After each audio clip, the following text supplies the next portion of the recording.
Welcome, my fellow brothers, on Rival Hammer.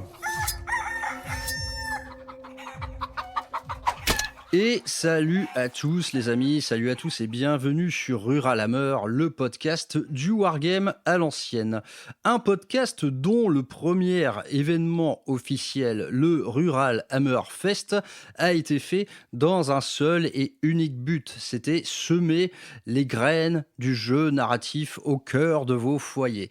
Pour cela, on va préparer durant les prochaines semaines une espèce de petit printemps thématique autour du jeu narratif. Ça va consister tout simplement à faire intervenir des gens qui pratiquent ce mode de jeu, qui l'organisent à petite, à grande échelle, bref, dans tous les côtés. Pour ce premier numéro, on va revenir tout simplement sur l'événement qui a été celui du média, donc le Rural Hammer Fest. On va vous raconter, parce que je suis très bien accompagné, on va vous raconter ce qui s'est passé durant ce week-end, surtout d'un point de vue du lore. Et ce lore, il a un nom, ça s'appelle la campagne d'Erubia. La campagne d'Erubia, qui est donc un lore écrit à 4 mains entre mes petites mimines et celle de Xavier de la Minute Warp. Comment ça va, Xavier ? Eh bien, écoute, Max, ça va très très bien. J'avais hâte qu'on fasse cette émission ensemble parce que j'ai plein de choses à dire. Il y a plein de choses qui ont été lues, il y a plein de choses qui ont été comprises. Mais j'avais vraiment hâte de vous conter un petit peu tous les méandres de la campagne d'Erubia. Voilà. Voilà, cette campagne, donc on va en faire la présentation globale d'un point de vue du lore, et dans un second temps, on va vous expliquer au final comment tout ça a pris corps sur table. Ici, le but, ça va être tout simplement de vous donner des idées. En gros, on a un lore, quelle mission on peut écrire à partir de ça, avec quelle faction, etc. Dans un premier temps, je pense que pour planter le contexte et aussi pour aider les gens qui n'ont pas eu cette chance inouïe d'être au Rural Hammerfest, on va leur planter le décor, on va leur raconter la campagne d'Erubia. Donc le système d'Erubia, je pense que dans un premier temps, c'est plutôt de bonne aloi de parler un petit peu de géographie, mon cher Xavier. Alors voilà, donc déjà un petit peu de géographie. Donc le système d'Erubia, on va être au sud-est galactique, donc on va être à proximité de Nephilim, pour ceux qui ont un peu la carte en tête, un peu à proximité de Ben's Landing, du secteur Nephilim. Ouais. Donc côté Imperium Sanctus, donc du côté de la Cicatrix Maledictum qui est en contact, on va dire, à peu près sûr avec Terra. Donc système d'Erubia, système impérial, donc système sous gouvernance de l'Imperium, donc de Terra. Composé de, alors les planètes qui vont nous intéresser aujourd'hui sont essentiellement Erubia, donc un monde impérial typique, avec essentiellement des produits, fabrication de produits manufacturés, niveau de dîme moyen, un monde impérial, c'est-à-dire pas nécessairement un monde ruche, pas un type de monde particulier, un monde impérial qui est géré par un gouverneur. Alors voilà, pour la géographie, on reviendra sur l'histoire et les petits personnages après. Donc Erubia, monde standard. Petite particularité au niveau géographique, c'est qu'il est relativement éloigné de ses étoiles.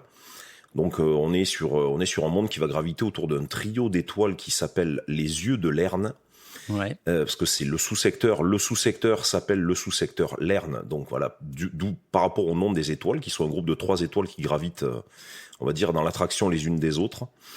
Et à bonne distance de là se trouve le monde d'Erubia, donc un monde qui est suffisamment loin pour être propice à la vie, qui va être suffisamment loin pour être pas trop chaud, et qui va être aussi suffisamment loin pour que, en fait, une pénombre pratiquement permanente y règne, même en plein jour, parce qu'on est quand même sur des distances conséquentes par rapport aux étoiles. Voilà, donc ce qui est important à prendre en compte, c'est que le monde d'Erubia met énormément de temps à faire le tour des étoiles, à faire une révolution complète autour des étoiles, ce qui fait que pour se retrouver d'une partie ou de l'autre du système d'Erubia, ça peut prendre du temps.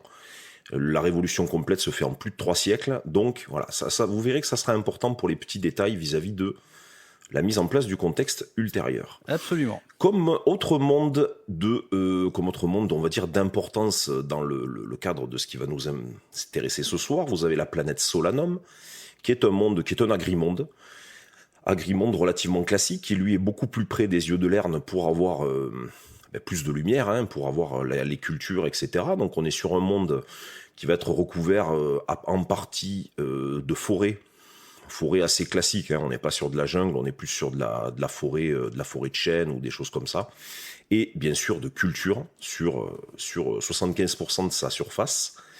On est sur un monde assez rural. Oh, bah ça alors. Eh oui, il fallait bien que la ruralité soit présente en Célier. Ouais, spoiler alert, le Solanum, c'est un peu la Picardie, quoi. Solanum, c'est un peu la Picardie. Mais au niveau de la population, on est limite sur la Corrèze, tu vois, le Cantal ou la Corrèze, tu vois, c'est vraiment pas beaucoup peuplé. Ouais. Donc on est sur... tout le monde a un Opinel dans la poche, quoi. Exactement, on est sur un monde agricole, on est sur un monde où la population est regroupée en petits villages, où la technologie, on est sur une technologie qui serait celle de Terra entre le haut et le bas Moyen-Âge, à peu près aux alentours du XIIe, XIIIe siècle. Ah oui, il n'y a même pas le Minitel, quoi. Non, il n'y a même pas le Minitel, même pas un McDo, rien. Enfin, vraiment rien, c'est rural. Voilà. Et à côté de ça, une grosse partie de la gestion des cultures est opérée par des machines, des espèces de machines géantes, des macro-moissonneuses, des macro-semeuses, en grande partie automatisées ou animées par des serviteurs monotâches, qui sont régulièrement entretenus par le Mechanicus. Alors quand je dis régulièrement, c'est en fait dès que la production de la planète va baisser suite à des problèmes d'avarie de machines, etc., le Mechanicus va intervenir pour remettre tout ça en état, mais au-delà de ça, n'a absolument déjà rien à faire de ce monde et il n'y a aucune activité permanente. Ok. Voilà, donc à savoir qu'en tant qu'agrimonde, il n'a pas de gouvernement à proprement parler, il est géré par Erubia, c'est la gouvernance d'Erubia qui gère Solanum, et en fait Solanum n'est ni plus ni moins que le grenier, le frigo, on va dire, d'Erubia. Ok. Voilà, donc sans la production de Solanum, Erubia, au bout de quelques mois, ça serait quelques semaines, quelques mois, ça serait les manques, la famine et tout ce qu'il peut y avoir de réjouissance dans la foulée. Petite particularité du système, c'est que vraiment dans sa périphérie dans la périphérie la plus lointaine du champ d'attraction des yeux de Lerne, donc du trio d'étoiles, vous avez ce qu'on appelle la ceinture des astérides, c'est-à-dire une espèce de champ d'astéroïdes, mais qui va vraiment englober, comme une espèce de coque, en fait, qui va vraiment englober tout le système. On n'est pas sur quelque chose qui pourrait être représenté comme un plan, comme le sont régulièrement les anneaux de Saturne ou les choses comme ça. On est vraiment sur une espèce de champ d'astéroïdes qui va vraiment englober l'entièreté du système, dans sa périphérie la plus éloignée. Et ces astéroïdes-là sont légèrement peuplés, parce que bien sûr, très riche en métaux rares, en prométhéum, en tout un tas de gisements intéressants qui sont intéressants à exploiter par l'humanité. Donc on va avoir certains astéroïdes plus importants que d'autres sur lesquels pourront être situés des bases d'habitation ou alors des complexes d'exploitation minière avec des systèmes, une fois de plus, relativement automatisés d'extraction de minerais ou de purification de minerais, etc., avant un port vers des sites, on va dire, industriels de plus grande importance ou des mondes forges qui sont à proximité d'ici. Il y a d'autres planètes, bien sûr, dans ce système-là, mais pour l'histoire qui nous intéresse aujourd'hui, c'est autour de ces trois choses-là que va tourner l'histoire. Donc voilà pour la géographie. Tu dis ça très bien, parce que cette géographie, du coup, en trois parties, elle va déterminer exactement les champs de bataille qui s'incarneront pour cette campagne. Donc on a la planète d'Erubia, donc ce sera un paysage tout simplement très urbain, donc il y aura plusieurs lieux différents, on en reparlera. Ensuite on a la planète Solanum qui est un agrimonde, et ensuite on a le cercle des astéroïdes. Donc c'est autour de ces trois lieux que vont s'articuler les affrontements. Ces affrontements, et bien ensuite on a décidé en fait qui interviendrait où et pourquoi. Donc, on va continuer à tisser un petit peu le lore d'Erubia, cette fois en allant un petit peu dans le côté politique, gouvernemental, etc., avant d'aborder eh bien, les enjeux et les forces en présence. Parle-nous un petit peu du monde, du coup, enfin de la planète d'Erubia. Comment est-elle gouvernée et surtout par qui ? Alors, au début de l'histoire, donc comme je l'ai dit, on est sur un gouvernement. Alors, gouvernement au sens de l'impérium, mais on est plus sur un système on va dire, de royauté, donc de roi, de prince, de descendance, on va dire, de pouvoir par les liens du sang. Et justement, au début de cette histoire, le gouverneur en place, c'est ainsi que la pièce commence, on va dire, avec le décès du seigneur gouverneur, donc Clément Saeturo, 4e du nom, qui décède après 103 ans de règne. Donc pareil, on se souvient que les nobles peuvent aller à des âges très avancés, très avancés, avec les moyens technologiques et l'argent qui va avec, bien sûr. Heureusement que ça n'existe pas à l'heure actuelle, hein, parce que putain, déjà parfois un quinquennat plutôt, c'est assez long. À 103 ans de règne, mec, c'est dur, quoi. Bah oui, de toute façon, on sait déjà que quoi qu'il en soit, la vie du citoyen impérial moyen est juste miséreuse. Oui, c'est vrai qu'un quinquennat, là, ça fait plusieurs quinquennats. Là. Ça fait une grosse vingtaine de quinquennats, c'est compliqué. Quoi. Mais quel enfer. Ouais, carrément. Mais bon, c'est bon, il est mort. Il est mort. Donc, il est mort et est pressenti à prendre le pouvoir. Donc, son fils cadet, qui s'appelle Démétrius Aeturo, qui a le titre. Alors là aussi, vous verrez qu'il y a pas mal d'anecdotes intéressantes, qui est prince de garde et porteur de la Sainte-Braise. Ok. C'est ainsi qu'il est nommé. Donc voilà, donc on sait que à partir de la mort du gouverneur, il y a plusieurs choses qui vont se mettre en place. Il y a bien sûr, il y a des cycles de deuil, des jours de deuil. Mais on va plutôt parler de cycles parce que le jour, d'un point de vue jour et nuit, dure, je crois que c'est 17 ou 19 jours sur Erubia. Donc on va plutôt parler de cycles terran standard, donc 10 jours actuels, 10 jours terran. Donc 10 jours de deuil. Après quoi, le gouverneur décédé, sera amené dans son tombeau et dans la foulée sera couronné son fils cadet, donc Démétrius Aeturo, le fameux porteur de la Sainte-Braise, qui prendra beaucoup d'importance par la suite, vous allez le voir. Dans un même temps, parce qu'il faut savoir que comme certains mondes impériaux, mais celui-ci tout particulièrement, la foi a une grande présence. Donc on est sur une planète qui est un monde impérial typique, mais qui à côté de ça est quand même parsemé de lieux saints, de lieux saints, de lieux sacrés, de lieux de religion, de lieux, voilà.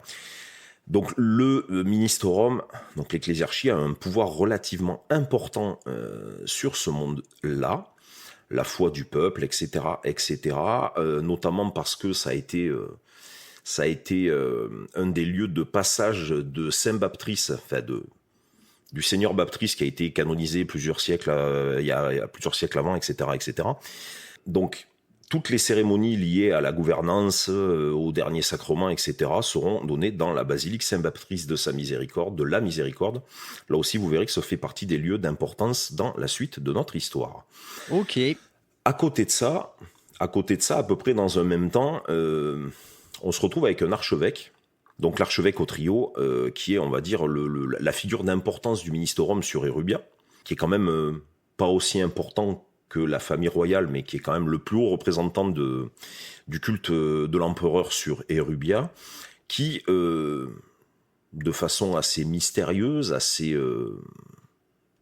miraculeuse, se remet d'une maladie incurable du jour au lendemain, et qui décide de rendre la lumière de l'empereur à la population d'Erubia, etc., dans des tons, dans des propos assez étonnants. Voilà, donc là, on est vraiment dans le cliché de l'archevêque, un homme obèse, un homme couvert de bijoux, de symboles dorés, de pierres précieuses, etc. Donc alors que le gouverneur décède, et que son fils n'est pas encore au pouvoir, on a cet archevêque-là qui s'agite un petit peu de son côté, en prétextant que les âmes de ce monde commencent à être très agitées, que l'empereur n'est pas content, et que c'est grâce à l'empereur que l'archevêque a miraculeusement retrouvé sa force, et qu'il est de son devoir de rétablir l'ordre sur ce monde en pleine décadence. Donc, à ce stade de l'histoire, ce fameux archevêque, finalement, on ne sait pas trop quoi penser de lui, t'es d'accord? Bien sûr. C'est-à-dire que il arrive sur le devant de la scène alors qu'il allait casser sa pipe, ni plus ni moins. Il revient un petit peu sur le devant de la scène au moment où on est un petit peu en l'absence de gouvernance. Voilà, c'est assez étrange, c'est assez particulier. Voilà, donc là on est un petit peu sur les protagonistes, on va dire, de premier ordre de cette planète, donc d'Erubia.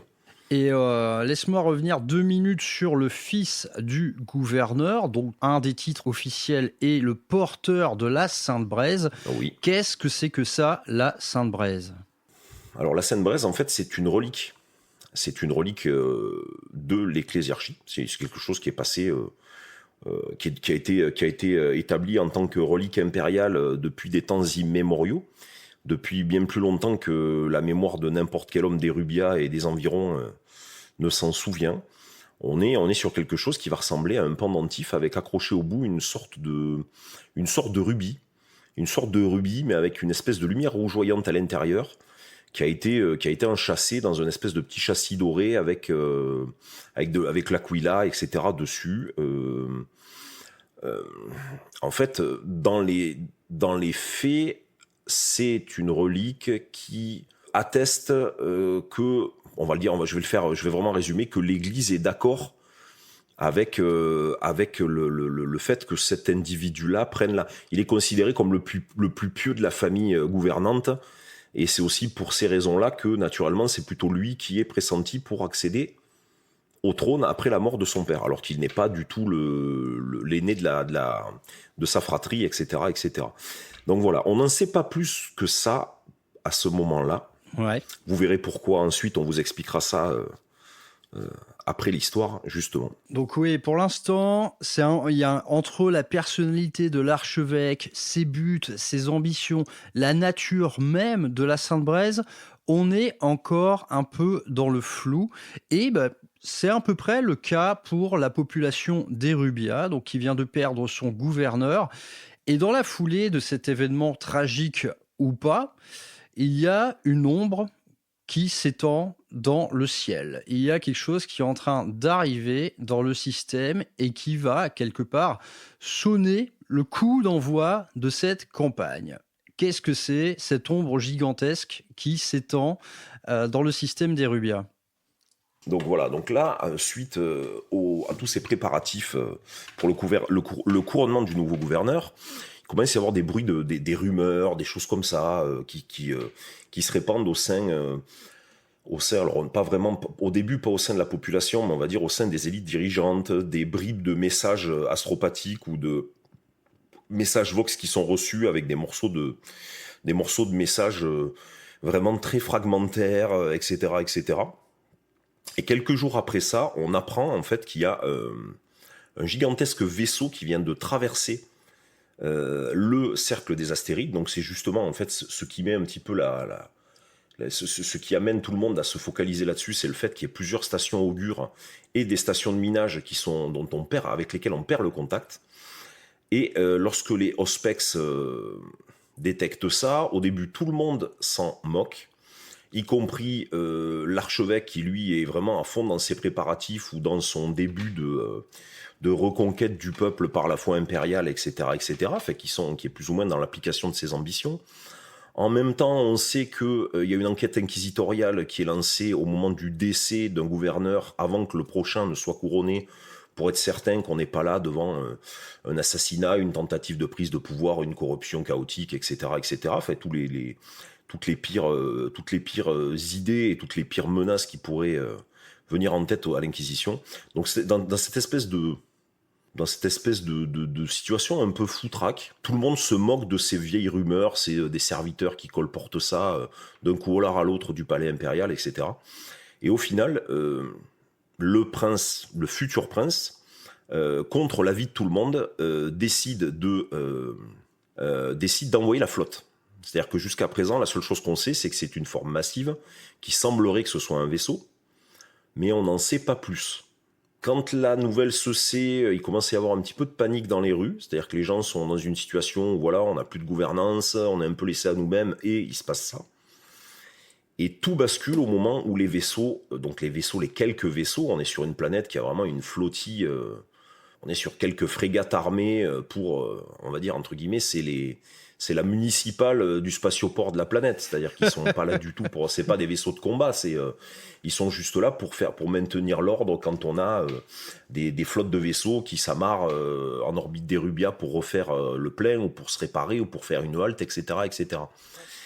Et tout bascule au moment où les vaisseaux justement transmettent leur message à la planète, et il s'avère en fait que le fameux vaisseau n'est autre qu'un Space Hulk absolument monstrueux, couvert de chaînes, couvert de runes, couvert de canons.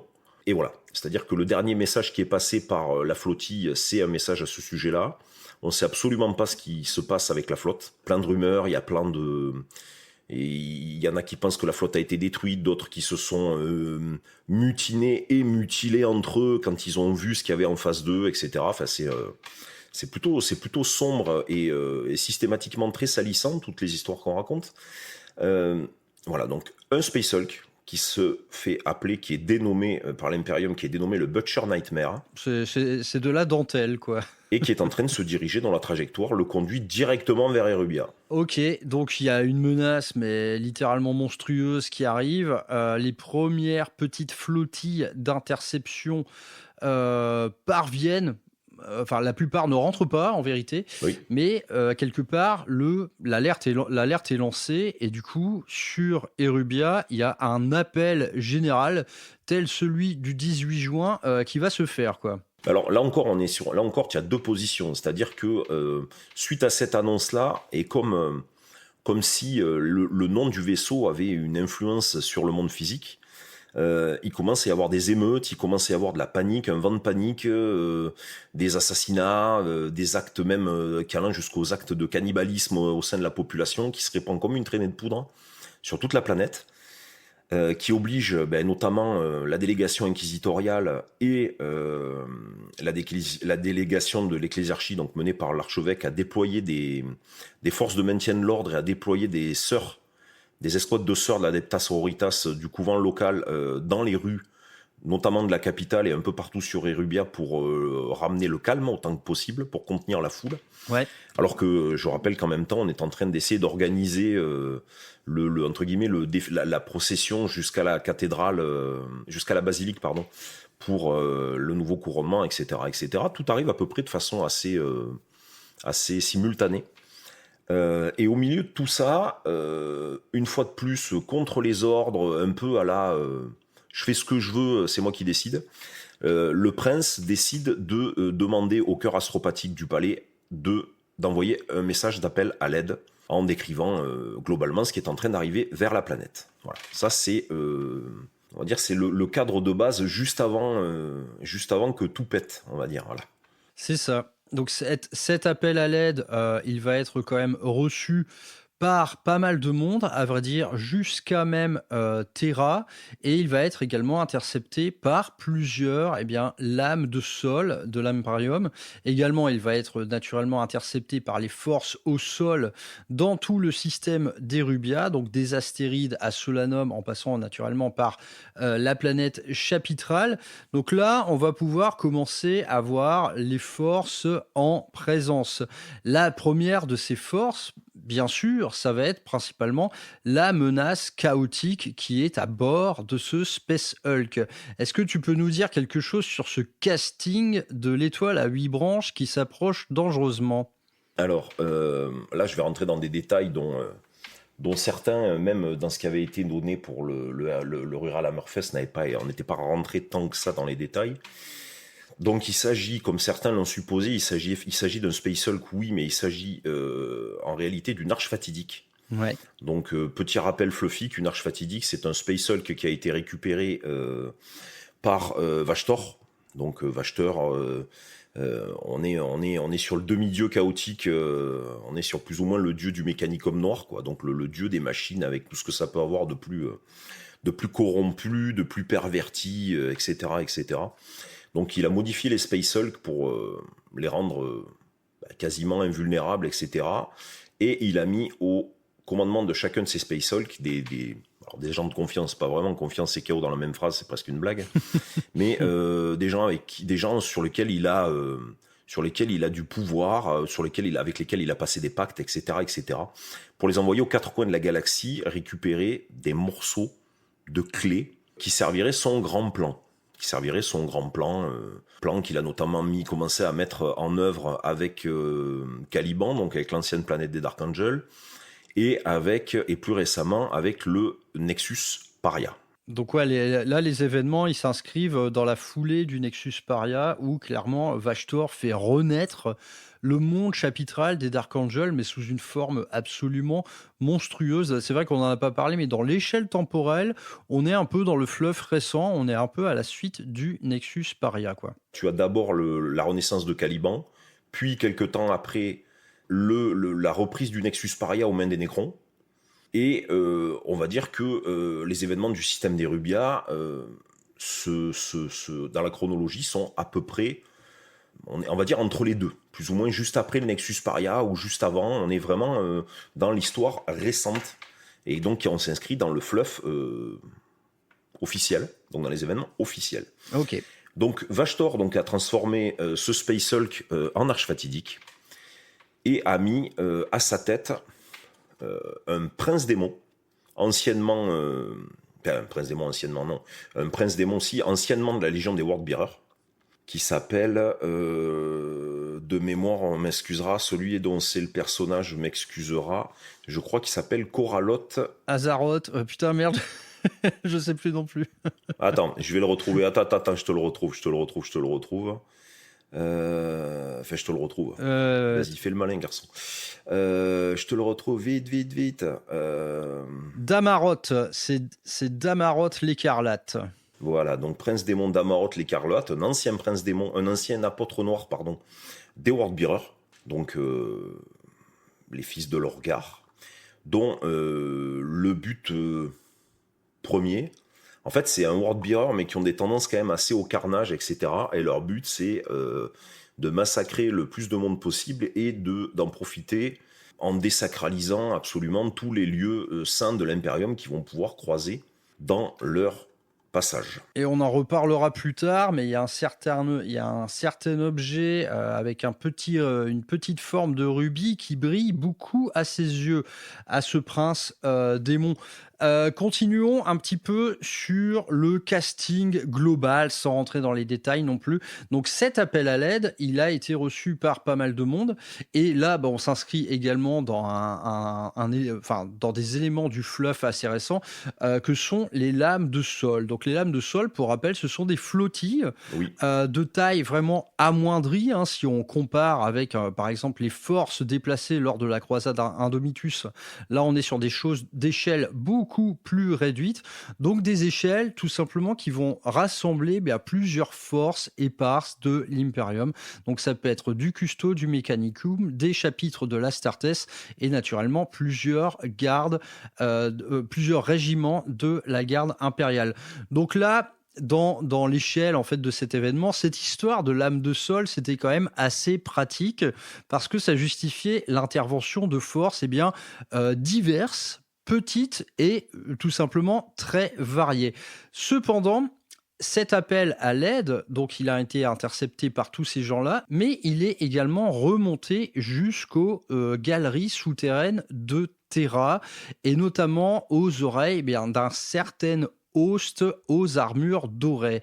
Qu'est-ce que tu peux nous dire là-dessus ? Alors, là aussi, petit rappel sur le fluff. Parmi les custodes, vous avez différentes branches, différents hosts, dont l'host, ce qu'on appelle l'host du bouclier aquilin, qui ont une espèce de méthode un petit peu particulière. C'est des custodes qui vont se lancer dans des méditations de très très longue durée, et au travers de visions, au travers de signes, au travers de divinations. Absolument rien de psychique là-dedans, hein. On est vraiment presque plus sur ils partagent l'ADN de l'empereur, hein, donc on est peut-être plus sur une communication entre l'empereur et ses protecteurs, même si ça n'a jamais été dit ainsi. Et parmi toutes ces divinations, il y a quelque chose qui se focalise vers le secteur Érubia, plus précisément autour de la personne de Démétrius, donc le prince, le futur gouverneur, et de la Sainte-Braise, ainsi que sur certaines cryptes qui seraient cachées sous la basilique, qui seraient en dessous de la basilique. Et suite à l'interprétation de ces visions et de l'importance religieuse que revêt la Sainte-Braise, il est demandé à un hoste du bouclier aquilin justement de rejoindre le plus vite possible le système d'Érubia pour aller protéger, mais aussi, on va dire plutôt interroger, jauger le futur gouverneur par rapport à une potentielle corruption, une potentielle déviance, etc., etc., etc. Ça, c'est une conversation qui a eu lieu dans l'enceinte du palais impérial. Donc voilà, il y a pas mal de suspicions du côté de cet hoste du bouclier aquilin. Et du coup, eh bien, c'est eux qui vont intervenir avant tout le monde, avant même finalement que toute forme de conflit ne commence. Qu'est-ce qu'ils viennent faire là en espèce de frappe éclair sur le sol d'Érubia? En gros, c'était quoi leur but et quel est le résultat finalement de cette venue-là? Alors, chose qu'on n'avait pas encore dit, c'est que juste alors que les derniers préparatifs de la cérémonie de couronnement sont mis en place, donc le prince est dans la basilique avec sa garde, hein, bien sûr, comme d'habitude, avec des serviteurs, avec des prêtres, avec des serviteurs, pardon, pas des serviteurs, mais des serviteurs, avec des prêtres qui sont en train de préparer la basilique, les cierges, les bancs, les derniers préparatifs, les encens sacrés, etc., etc. Et il est retrouvé. Il y a du grabuge qui se passe dans la basilique, et alors que l'archevêque arrive pour voir ce qui s'y passait, il retrouve absolument tout le monde qui a été massacré du premier au dernier, pratiquement sans avoir eu le temps de réagir. Il ne reste plus aucune trace du futur gouverneur, et on retrouve la Sainte-Braise par terre, qui a été laissée là, en fait, par les ravisseurs. Donc, chose qui n'avait pas été dite, qui avait plus ou moins, je pense, qui avait été compris par certains aussi, c'est qu'en fait, le prince a été récupéré par les custodes, par l'hoste du bouclier aquilin, avant le début du conflit. Que, pour le coup, la Sainte-Braise, contrairement à ce qu'on aurait pu penser, la Sainte-Braise, ils en ont absolument rien à faire. Ça, relique du culte impérial, pour eux, voilà. Eux, ce qui les intéressait, c'était le prince. Et je vous dirai la suite quand on arrivera à la conclusion de l'histoire, parce qu'on saura ce qui est arrivé au prince et pourquoi il a été pris, mais que lorsqu'on arrivera à la conclusion du premier chapitre de la Sainte-Braise. Donc nul doute que pour l'instant, le fils du gouverneur, là, donc le prince héritier, doit sans doute subir une espèce d'interrogatoire assez angoissant sur un vaisseau de l'hoste custodes du bouclier aquilin. Du coup, concernant la planète Érubia, les forces en présence sont claires. On a une menace chaotique absolument protéiforme à bord du Space Hulk. On va trouver beaucoup de factions différentes, donc que ce soit des démons, de la Black Legion, des Knights of Blood, des World Bearers, il y a pas mal de monde, il y a un casting chaotique assez élargi. Idem, la présence de la Death Guard. Ouais, la Death Guard est également là, évidemment. C'est difficile à éviter, la Death Guard. Du coup, vu que le décor est planté sur la planète chapitrale, enfin le monde principal quelque part, allons voir un peu du côté de Solanum, donc sur cet agrimonde Picard. Sur Solanum, il se passe un truc qu'on n'avait pas vu depuis longtemps. Il y a pas mal de champignons sur Solanum, et ces champignons, ils sont un peu en train de dégénérer. Qu'est-ce qui se passe sur Solanum? Qu'est-ce qui leur arrive en fait aux agriculteurs sur place? Alors en fait, pour remettre le contexte de ce qui se passe sur Solanum, il y a deux choses à prendre en considération. C'est-à-dire qu'à partir du moment où Érubia s'est retrouvé être la cible du Space Hulk, les quelques forces, alors force de maintien de l'ordre, force de défense, force de ce que vous voulez de Solanum, ont été rapatriées vers Érubia. Et qu'à côté de ça, le système de Lerne, en fait, il n'a pas été... c'est un système qui est relativement isolé, il n'est pas d'une importance stratégique particulière. Il ne s'était pas passé grand-chose, en fait, depuis plusieurs millénaires, donc depuis les dernières heures de la guerre de la Bête, donc on est sur la fin du millénaire 32, 33, par là. Il s'était pas passé grand-chose. Ouais, c'est post-hérésie d'Horus, quoi. Post-guerre de la Bête, en fait. C'est ça. Ouais.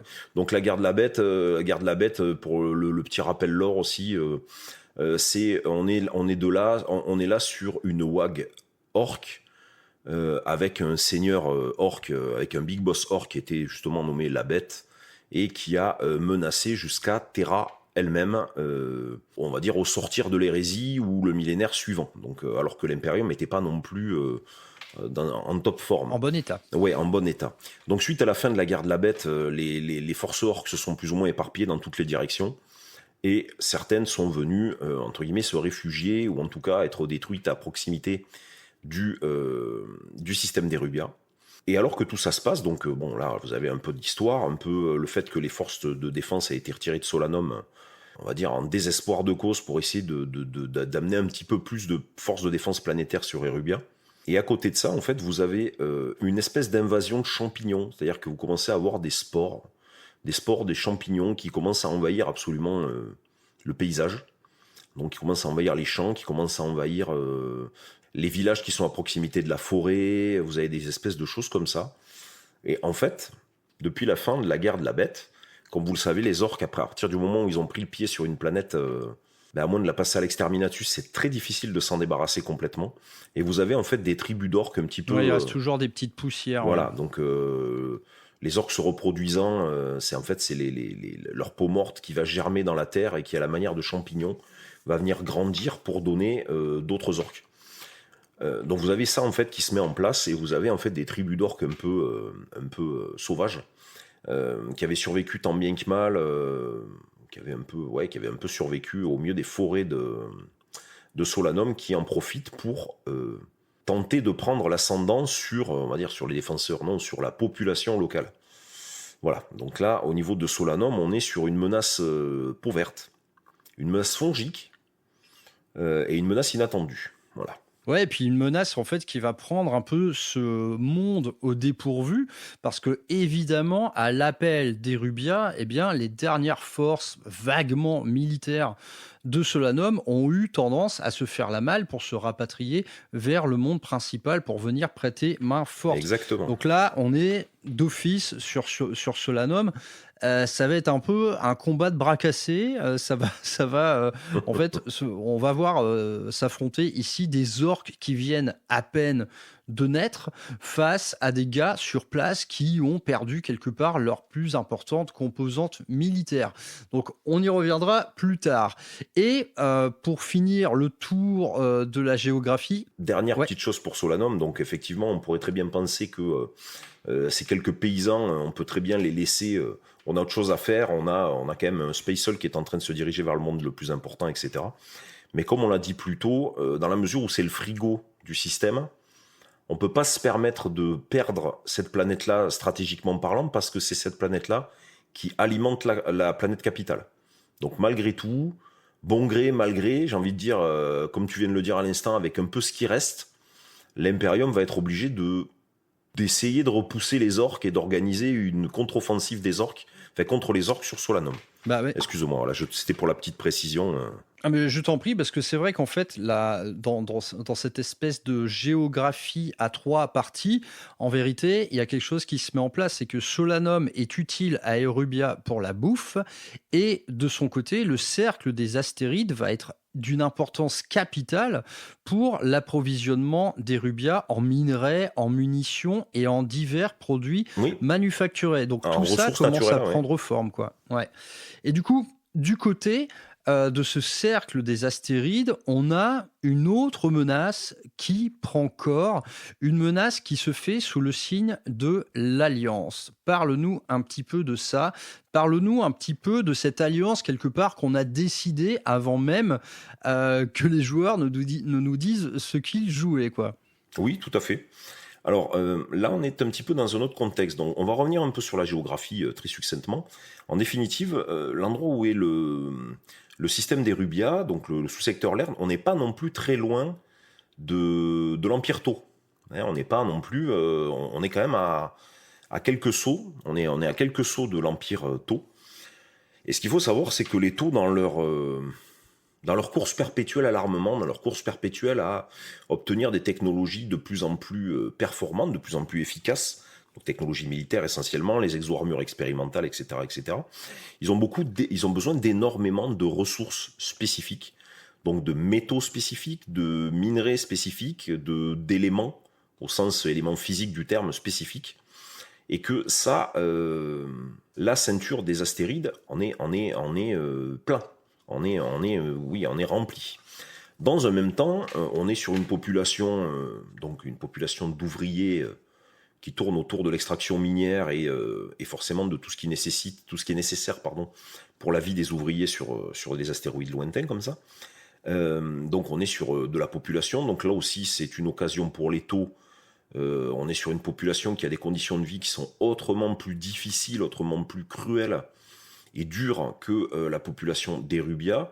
Donc les Tau, ils voient là une double opportunité de récupérer des humains.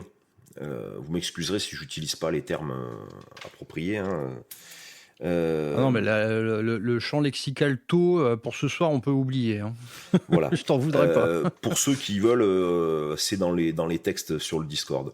Donc voilà, donc ils y voient l'opportunité de récupérer un bon petit contingent d'humains qui rallierait le bien suprême pour laisser leurs conditions miséreuses derrière eux, et en même temps de mettre la main sur des minerais, des ressources précieuses. Sauf que ce qui se passe, ce qui n'avait pas été anticipé par les Tau à ce moment-là, c'est que les renforts impériaux sont en approche. Il y a plusieurs lames de sol, 2 ou 3 lames de sol qui ont répondu à l'appel.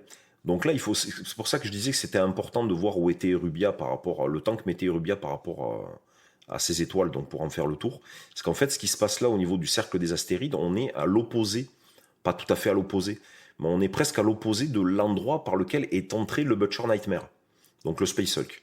Donc en fait, les Tau ont vraiment voulu en profiter, de dire ils sont occupés ailleurs, nous on n'est pas menacés, on va en profiter pour faire nos courses. Sauf que des lames de sol arrivant depuis toutes les directions, ils se retrouvent à risquer d'être confrontés à une menace militaire contre lesquelles ils n'ont aucune chance de l'emporter.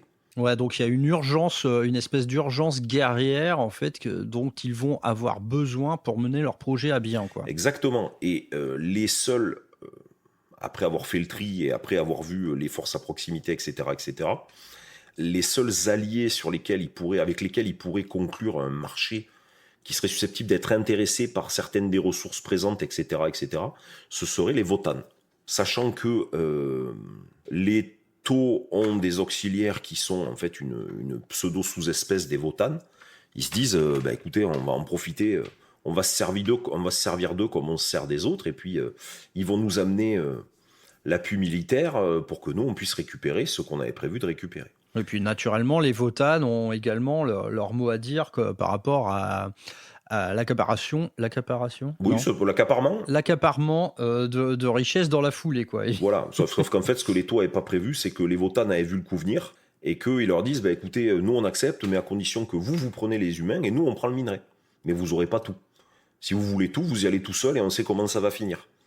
Et en désespoir de cause, histoire de pouvoir récupérer quelque chose plutôt que rien du tout, les Tau décident de conclure une espèce d'accord militaro-commercial, on va dire, avec le cale de fer qui dirige les Votann du coin. Voilà. Ok. Bah écoute, le contexte est posé pour ce cercle des astéroïdes, du coup, où vont se croiser cette alliance quelque part militaro-commerciale Tau-Votann avec les différentes lames de sol qui seront en approche du système d'Erubia. Il nous reste 2 petits trucs à couvrir, parce que vous imaginez bien que là, finalement, on se retrouve avec un panel de factions assez restreint, et vous connaissez tous Warhammer 40 000 et son immensité de factions différentes. Donc, bien évidemment, dans ce lore très officiel, très canon, il y a 2-3 trucs qui vont venir un peu foutre le merdier, et parmi eux, eh bien, il y a évidemment les fameux Nécrons. Ces Nécrons, quelle est leur perspective globale dans tout ça? Alors les Nécrons, ils ont 2 intérêts. Le premier intérêt, ça a rapport avec la Sainte Braise. Donc déjà, il faut savoir une chose, c'est que les plans de Vashtor, globalement, je vous la fais très synthétique et très courte. Le plan de Vashtor, c'est de briser la barrière entre le warp et la réalité. Voilà. Version œil de la terreur, mais à l'échelle galactique, ou version Paria Nexus en inversant les piliers de Noctilite, etc., etc. Lui, son boulot, c'est ça. Il semblerait qu'il ait trouvé les plans d'une machine qui est divisée, dont les pièces sont éclatées aux 4 coins de la galaxie, et qu'il ait trouvé une machine qui lui permette de le faire à grande échelle. Parmi ces pièces dont il a besoin se trouve la Sainte Braise. Ah. Je suis peut-être pas... je vous rappellerai peut-être qu'à un moment donné, pendant la guerre des cieux, donc la guerre qui a eu lieu entre les Nécrons, à l'origine les Nécrons et non pas les Nécrons, qui n'étaient même pas les Nécrons de Tyr, donc à l'époque où ils étaient encore en forme organique, donc les Nécrons contre les anciens, le fait de pouvoir couper cette barrière, le fait de pouvoir couper le passage entre le warp et la réalité, c'était justement un des moyens que les Nécrons avaient mis en place, ou en tout cas voulaient mettre en place à grande échelle, pour empêcher les anciens de se déplacer, déjà de puiser de la ressource dans le warp au niveau de pouvoir psychique, et de se déplacer à grande vitesse en utilisant le warp dans la galaxie. Donc le fait que Vashtor veuille refaire ça, sauf qu'en plus vous rajoutez la couche de invasion démoniaque et toutes les saloperies qui vont pouvoir aller derrière, les Nécrons sont pas d'accord du tout.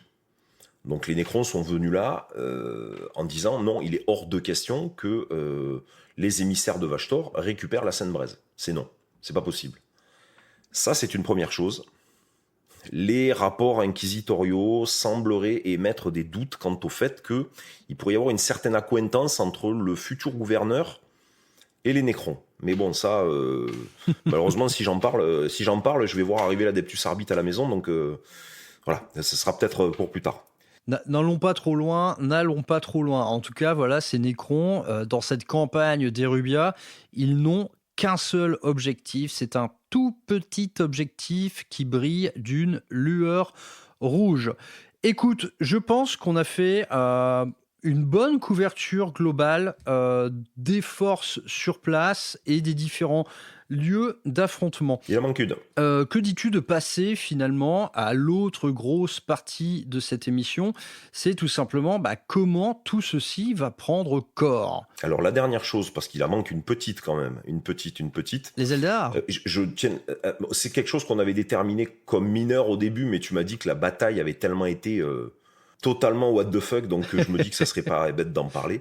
Au milieu de tout ça, on a bien sûr un petit groupe d'Eldar. Un tout petit astronef dans cette immensité du système d'Erubia. En fait, ce qui se passe, c'est que tout à l'heure, on vous a parlé des fameux scripts qui s'étaient mis à s'agiter un petit peu sous la basilique, et il s'avère que il y a un portail vers la toile, en fait, sous cette basilique, qui date de l'époque où les Eldar détenaient la galaxie.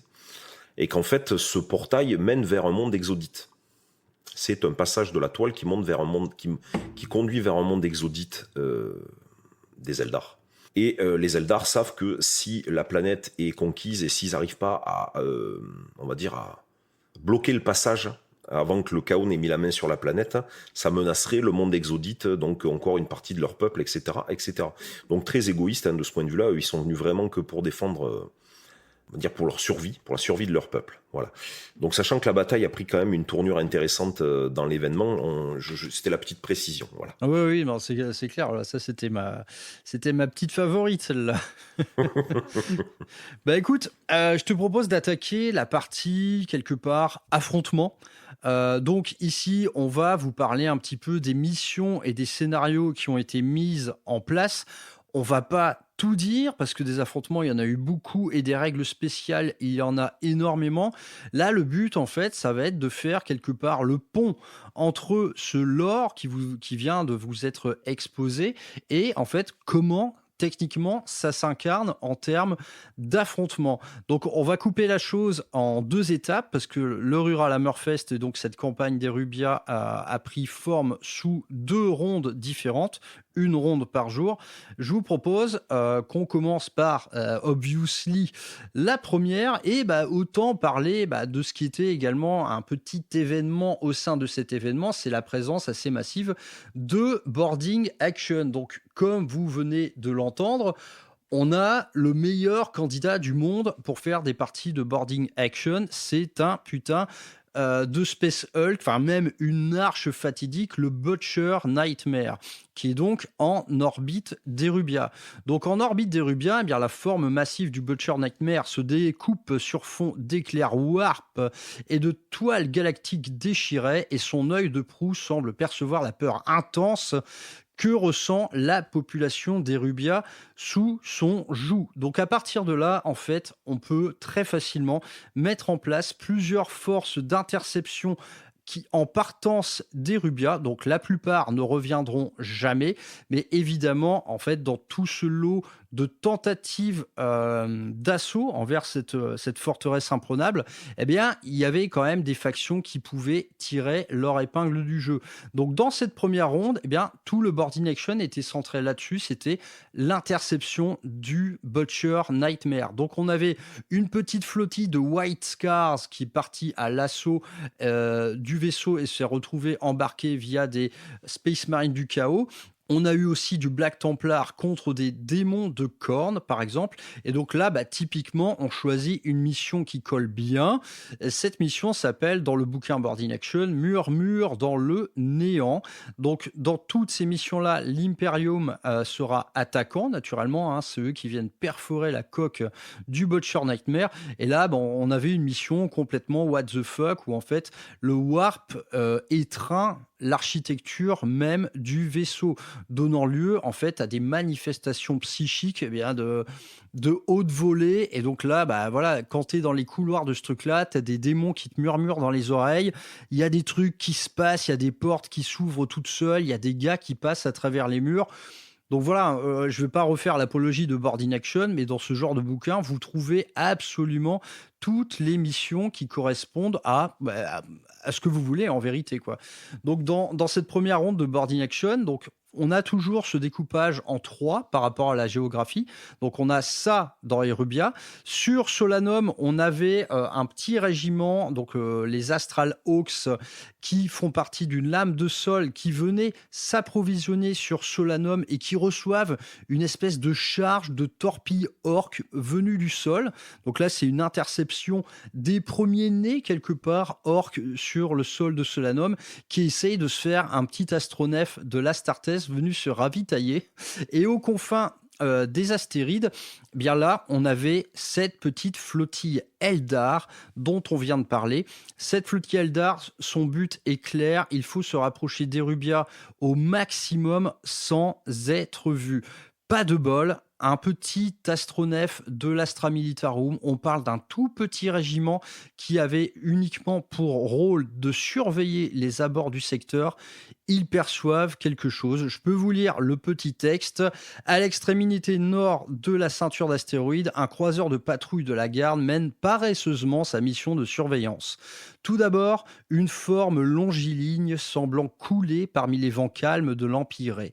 Puis, une lueur. Puis un signal extrêmement faible de l'Ospex qui semble croître avec les secondes. Le temps que l'équipage ne mette en alerte les quelques mécanismes de défense, l'alerte retentit et la salle des machines semble avoir été éventrée par un éclair d'origine inconnue. Les troupes se mettent en poste sur place et se retrouvent nez à nez avec un host Aeldari, semblant bien décidé à en finir au plus vite avec ce témoin gênant. Leur mission secrète doit les mener ailleurs et leur passage ici ne doit laisser aucune trace, encore moins auprès de ces méprisables monkeys. Corrompre l'esprit de la machine de ce ridicule croiseur semble être le moyen le plus sûr de le réduire au silence. Donc Xavier, est-ce que quelque part, donc toi qui n'étais pas là le jour J, est-ce que tu veux les petits résultats de ces affrontements-là? Alors oui, mais évidemment. C'est vrai que le plus grand regret, c'est de ne pas avoir été là, effectivement. Voilà. Donc je veux bien. T'en fais pas, ouais, ce sera corrigé ça pour la prochaine. Donc, du côté du Space Hulk, eh bien, à vrai dire, l'Imperium a plutôt bien brillé et est parvenu à saboter plusieurs, en fait, sites stratégiques du vaisseau. Le résultat de tout ça, donc là, il faut s'imaginer que ce Space Hulk, il est en train de bombarder massivement Erubia et naturellement de déverser sur son sol des hordes de tout, en fait, de démons, de Space Marine, etc. Mais en tout cas, pendant cette mécanique-là, eh bien, les forces impériales sont parvenues à bien pirater la chose, faisant de ce vaisseau absolument surpuissant quelque chose de plus en plus dysfonctionnel. Il y a des trucs qui ne marchent plus. À la surface de Solanum, la tentative orque de s'emparer du vaisseau a été mais complètement réussi. Là, c'était joué sous la forme de Bisnaga, donc c'était une boarding patrol de Bisnaga. Les mecs, ils sont partis du sol dans des espèces de torpilles improvisées. Ils ont percuté le petit croiseur des Astral Hawks de partout et ils les ont complètement pourris. Donc là, c'est signe annonciateur que sur Solanum, il y a quelque chose de vert qui se prépare. Et du côté des Eldar, eh bien, les Eldar ont parfaitement rempli leur mission. C'est qu'ils ont complètement réduit au silence l'astronef impérial et vont donc pouvoir continuer leur progression vers Erubia dans le silence le plus total. Donc, bilan plutôt sympa, quoi, assez équilibré finalement. Oui, carrément.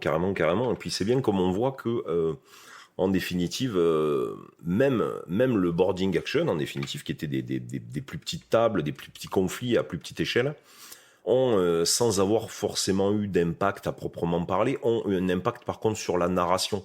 Parce que ça laisse, tu vois, les Eldar qui ont gagné, ça veut dire qu'ils vont arriver sur Erubia, on va dire plus ou moins en discrétion, en catimini. Les orques qui arrivent à prendre possession d'un vaisseau en orbite, ça veut dire que jusqu'à présent, même s'ils arrivaient à prendre pied sur Solanum, ils n'avaient pas nécessairement les moyens de quitter Solanum. Là, on se rend compte que maintenant, ça serait le cas, donc ça laisse quand même présager d'un avenir relativement sombre pour les planètes à proximité, comme s'ils n'avaient pas déjà assez de soucis.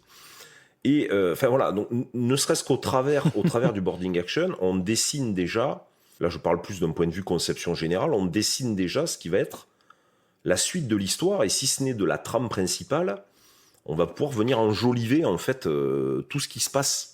On va pouvoir amener des petits détails, des petites conclusions, des choses comme ça qui seront utiles soit pour le chapitre en cours, soit pour justement s'ouvrir à la manière d'une sandbox, pour s'ouvrir des portes pour un potentiel épisode 2 ou une potentielle poursuite dans un système voisin, etc., etc.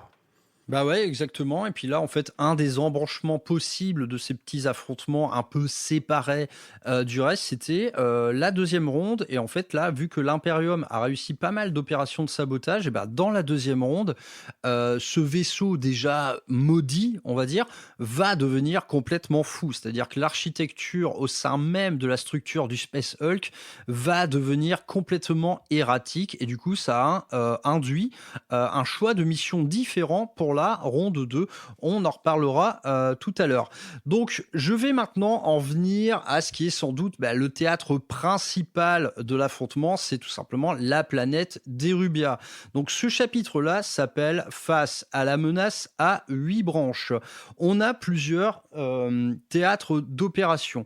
D'une part, il y a la ceinture extérieure de la capitale où vont se regrouper des White Scars venus via les lames de sol, avec l'Astra Militarum joué par Tetaclac qui en fait incarnait la force de défense planétaire d'Erubia. Voilà, c'est le régiment d'Erubia, c'est celui-là. Et là, eux deux, ils affrontaient une vraie horde de la Black Legion fraîchement débarquée. Donc, une grosse bataille où là, en fait, on a plusieurs règles spéciales qui s'incarnent à travers le lore, enfin, ou inversement. Par exemple, donc, on sait que le Space Hulk a bombardé massivement en fait cette zone-là. Ça, typiquement, en termes de règles, ça nous donne un petit brouillard de guerre qui va donner à toutes les unités infanterie le mot-clé discrétion pendant les tours 1 et 2, le temps tout simplement que la poussière et les masses de gravats ne retombent. Ensuite, je vais être obligé d'insister sur ce qui a été quelque part l'élément principal de gameplay de la campagne d'Erubia, ce sont les missions secrètes. Donc, je ne vais pas revenir dessus, mais les missions secrètes, en gros, vos adversaires ne les connaissent pas et votre allié non plus.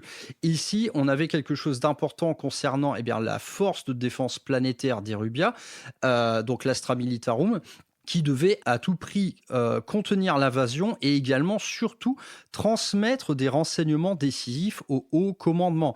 Donc là, ça s'incarnait sous la forme d'actions à accomplir avec une unité Vox de votre armée. Et là, on avait un embranchement narratif important, c'est-à-dire que si cette mission n'était pas remplie au moins à 2/3, cette force de défense planétaire, elle allait devenir corrompu pour la ronde 2. C'est ce qui s'est passé avec l'ami Tetaclac. il a été très vaillant, mais néanmoins, il n'a pas su remplir au maximum sa mission secrète, ce qui a fait que, durant la ronde 2, l'Astra Militarum a subi tout simplement l'endoctrinement de la Black Legion et s'est retrouvé bon gré mal gré aux côtés de cette dernière.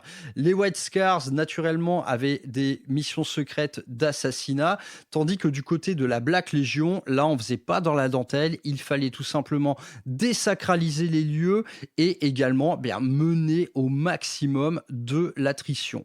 Donc, cette première bataille, elle s'est soldée par une victoire chaotique. Une victoire, là j'ai le score sous les yeux, c'est du 54-41. Mais du coup, la messe était dite, les White Scars seraient pas expulsés, mais rapatriés vers d'autres théâtres d'opération, du coup vers le cercle des Astérides, tandis que la garde devenait corrompue et que la Black Legion serait possiblement en situation de puissance pour la ronde 2. Donc j'ai envie de dire, pour ce premier affrontement, un résultat sans surprise, les choses étaient d'office compliquées pour l'Imperium. Mais bon, c'était normal, après tout, le monde d'Erubia est complètement assiégé. Qu'en dis-tu ? J'allais pas leur donner une victoire facile non plus. Non, voilà, de toute façon, c'était déjà des conditions forcément plus à l'avantage. On parle d'attaquants qui bombardent la planète depuis une arche fatidique, etc., etc. Donc voilà, donc là, d'un point de vue plus narratif, on était vraiment sur des défenseurs qui ont essayé d'établir des positions retranchées à la hâte au milieu des bombardements. Une Black Legion qui vient établir une tête de pont, donc une grosse frappe d'artillerie, ensuite une téléportation ou des assauts en drop pod pour venir vraiment établir une tête de pont de débarquement au niveau des faubourgs de la capitale. Et à côté de ça, pour essayer d'endiguer ou en tout cas de semer un peu la pagaille et de ralentir un peu la logistique ennemie, des White Scars qui vont essayer d'aller couper la tête des meneurs adverses pour essayer justement de retarder autant que possible le débarquement des troupes au sol. Donc oui, effectivement, les White Scars qui ont eu une réussite mitigée et l'Astra Militarum qui passe à l'ennemi parce que, donc après, comme on l'avait dit, le régiment joué le jour J et le lendemain, donc en ronde 1 et en ronde 2, c'était pas nécessairement les mêmes hommes, mais c'était aussi pour représenter le fait que, à travers le réseau Vox, à travers l'établissement de la tête de pont, à travers la panique et le chaos qui s'est répandu dans les rues au fur et à mesure des assauts, au fur et à mesure de l'approche du Space Hulk, etc. Mais vous avez nécessairement toujours des soldats qui sont des soldats un peu empâtés, des soldats qui ont jamais vraiment connu la guerre. Hein. Les soldats d'Erubia, c'est des soldats de plomb. Hein. Je veux dire, les trucs qui servent. C'est ça. Ouais. Voilà, ils le font parce que par édit impérial, chaque planète est supposée détenir un certain nombre de régiments de défense planétaire, etc., etc. mais ce sont des soldats sous-entraînés, etc., qui naturellement vont venir échanger une fois de plus une existence pseudo-misérable contre la promesse de réussite, de dons et de faveurs des dieux du chaos. Donc tout s'est passé plus ou moins... Ouais, c'est comme prévu. Ben là, c'est vrai qu'en fait, on commence à toucher du doigt ce qui peut être vécu comme une espèce de triche, hein, tu vois, par les participants. C'est que clairement, l'idée du scénario, en fait, on l'avait déjà, quoi. J'ai aucune partie, en fait, mise en place qui était en mode auto-win ou auto-lose, mais à chaque fois, on était sur quelque chose d'asymétrique, hein. Ça, faut bien le comprendre. C'est que, par exemple, une alliance White Scars Astra Militarum sera toujours moins puissante qu'une alliance de 2 forces de la Black Legion, tu vois, qui synergisent fort l'une avec l'autre et tout. Donc ça, j'ai envie de dire, c'est la guerre. C'est le jeu, ma pauvre Lucette. C'est la guerre. La guerre n'est pas...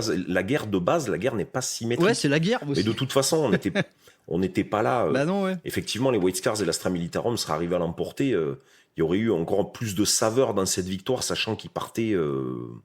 En plus, ils partaient pas les uns à côté. Les White Scars et l'Astra partaient pas oui. dans la même zone de déploiement, alors que la Black Legion, oui. Enfin, on était sur quelque chose de déséquilibré, mais qui a été volontairement. Ouais. Parce que narrativement, de te dire que le premier régiment... il faut considérer que tout ça doit s'inscrire dans un fluff et dans une narration.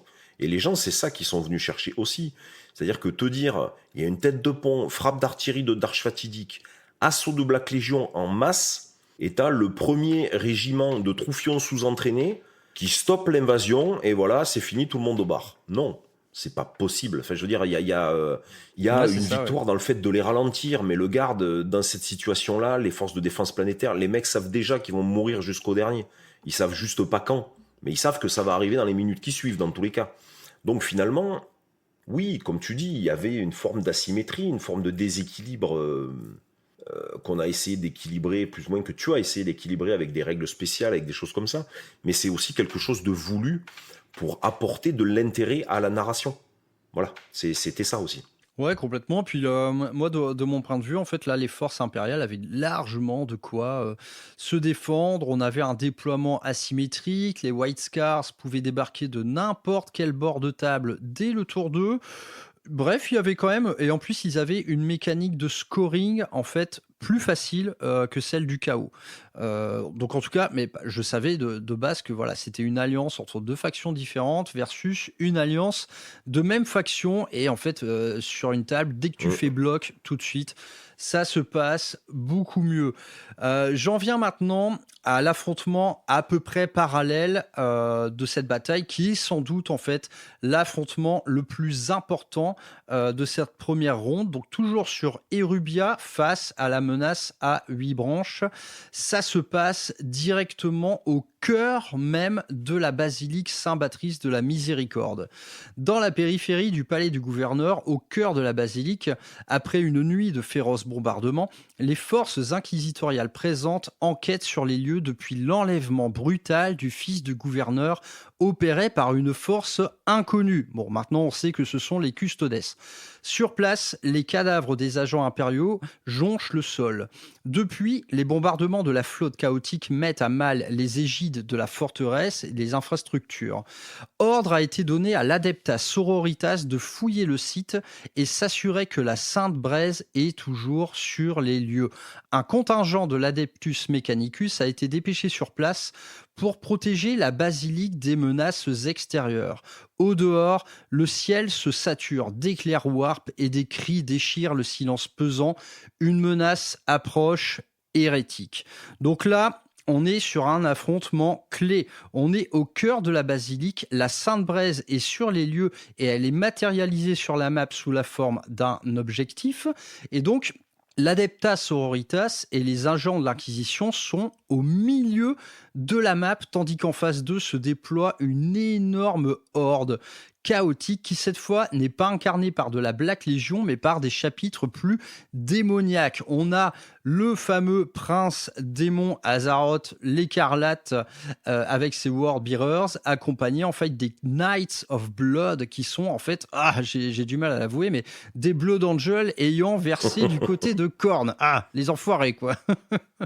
Donc sur cette mission qui était très très importante. Là, on partait sur quelque chose de compliqué parce que le joueur Adeptas Sororitas et Inquisition, donc le bien nommé Cuticule, avait amené sans doute la liste la plus narrative et du coup, en fait, martialement, la plus faible.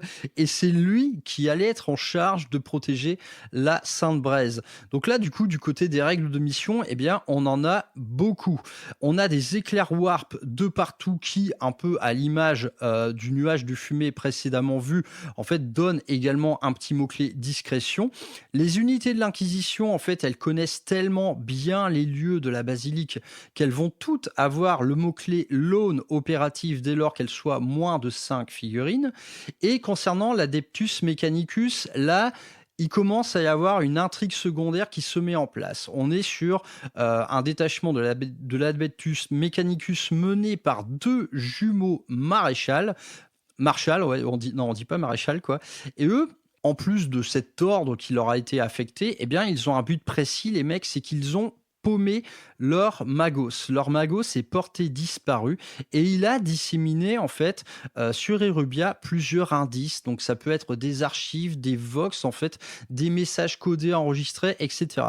Donc on est là sur un affrontement un petit peu multipolaire où l'Adeptas Sororitas va devoir protéger la relique au mépris de sa propre vie, hein, ça c'est clair. Donc protéger la Sainte-Braise.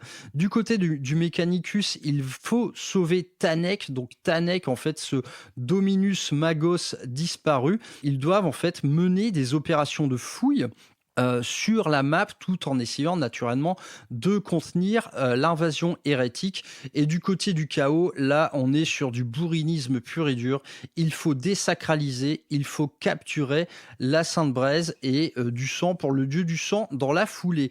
Donc ici, en termes de résultats, on était sur quelque chose d'absolument asymétrique. À la fin de la partie, en gros, est-ce que la Sainte-Braise est dans ta zone de déploiement ou est-ce qu'elle est contrôlée par le prince démon? C'était uniquement ça, l'issue de la bataille. Eh bien, l'issue de la bataille, c'est que la désacralisation a été totale et que le prince démon, du coup, se retrouve en possession de la Sainte-Braise au cœur même de la basilique. Bon, on est mal barré là, non ? Disons que oui, disons qu'après, c'est quand même une des batailles... En fait, c'est une des batailles aussi où le coup de la Sainte-Braise et du Prince Démon, c'est une bataille, tu te souviens-toi, à l'origine, on l'avait prévu pour la ronde 2. On avait vu ça comme l'espèce de climax de la ronde 2, ouais, etc. Exact. Et puis en fait, on s'est rendu compte qu'au niveau du pairing, au niveau de la narration, au niveau des choses comme ça, on avait beau tourner les choses comme on voulait, ça n'allait pas. Donc, on a tenté le coup de se dire on le met en premier. Du coup, il a fallu ficeler à la fois les règles, le fait de déplacer la Sainte-Braise matérialisée par un objectif qui pouvait être déplacé par le joueur sort de bataille Inquisition vers le bord de table, d'essayer de le tirer vers le bord de table pour arriver à la récupérer, etc. etc. Et voilà, donc il a fallu qu'on échafaude ça et qu'on échafaude après, en fonction du résultat, qu'est-ce qui allait bien pouvoir advenir. Là, de notre côté, Damaroth l'Écarlate, il était venu pour un truc banco, quoi. Je veux dire, si tu veux, il avait pas loupé son coup. Là, c'était... voilà. Il l'a eu.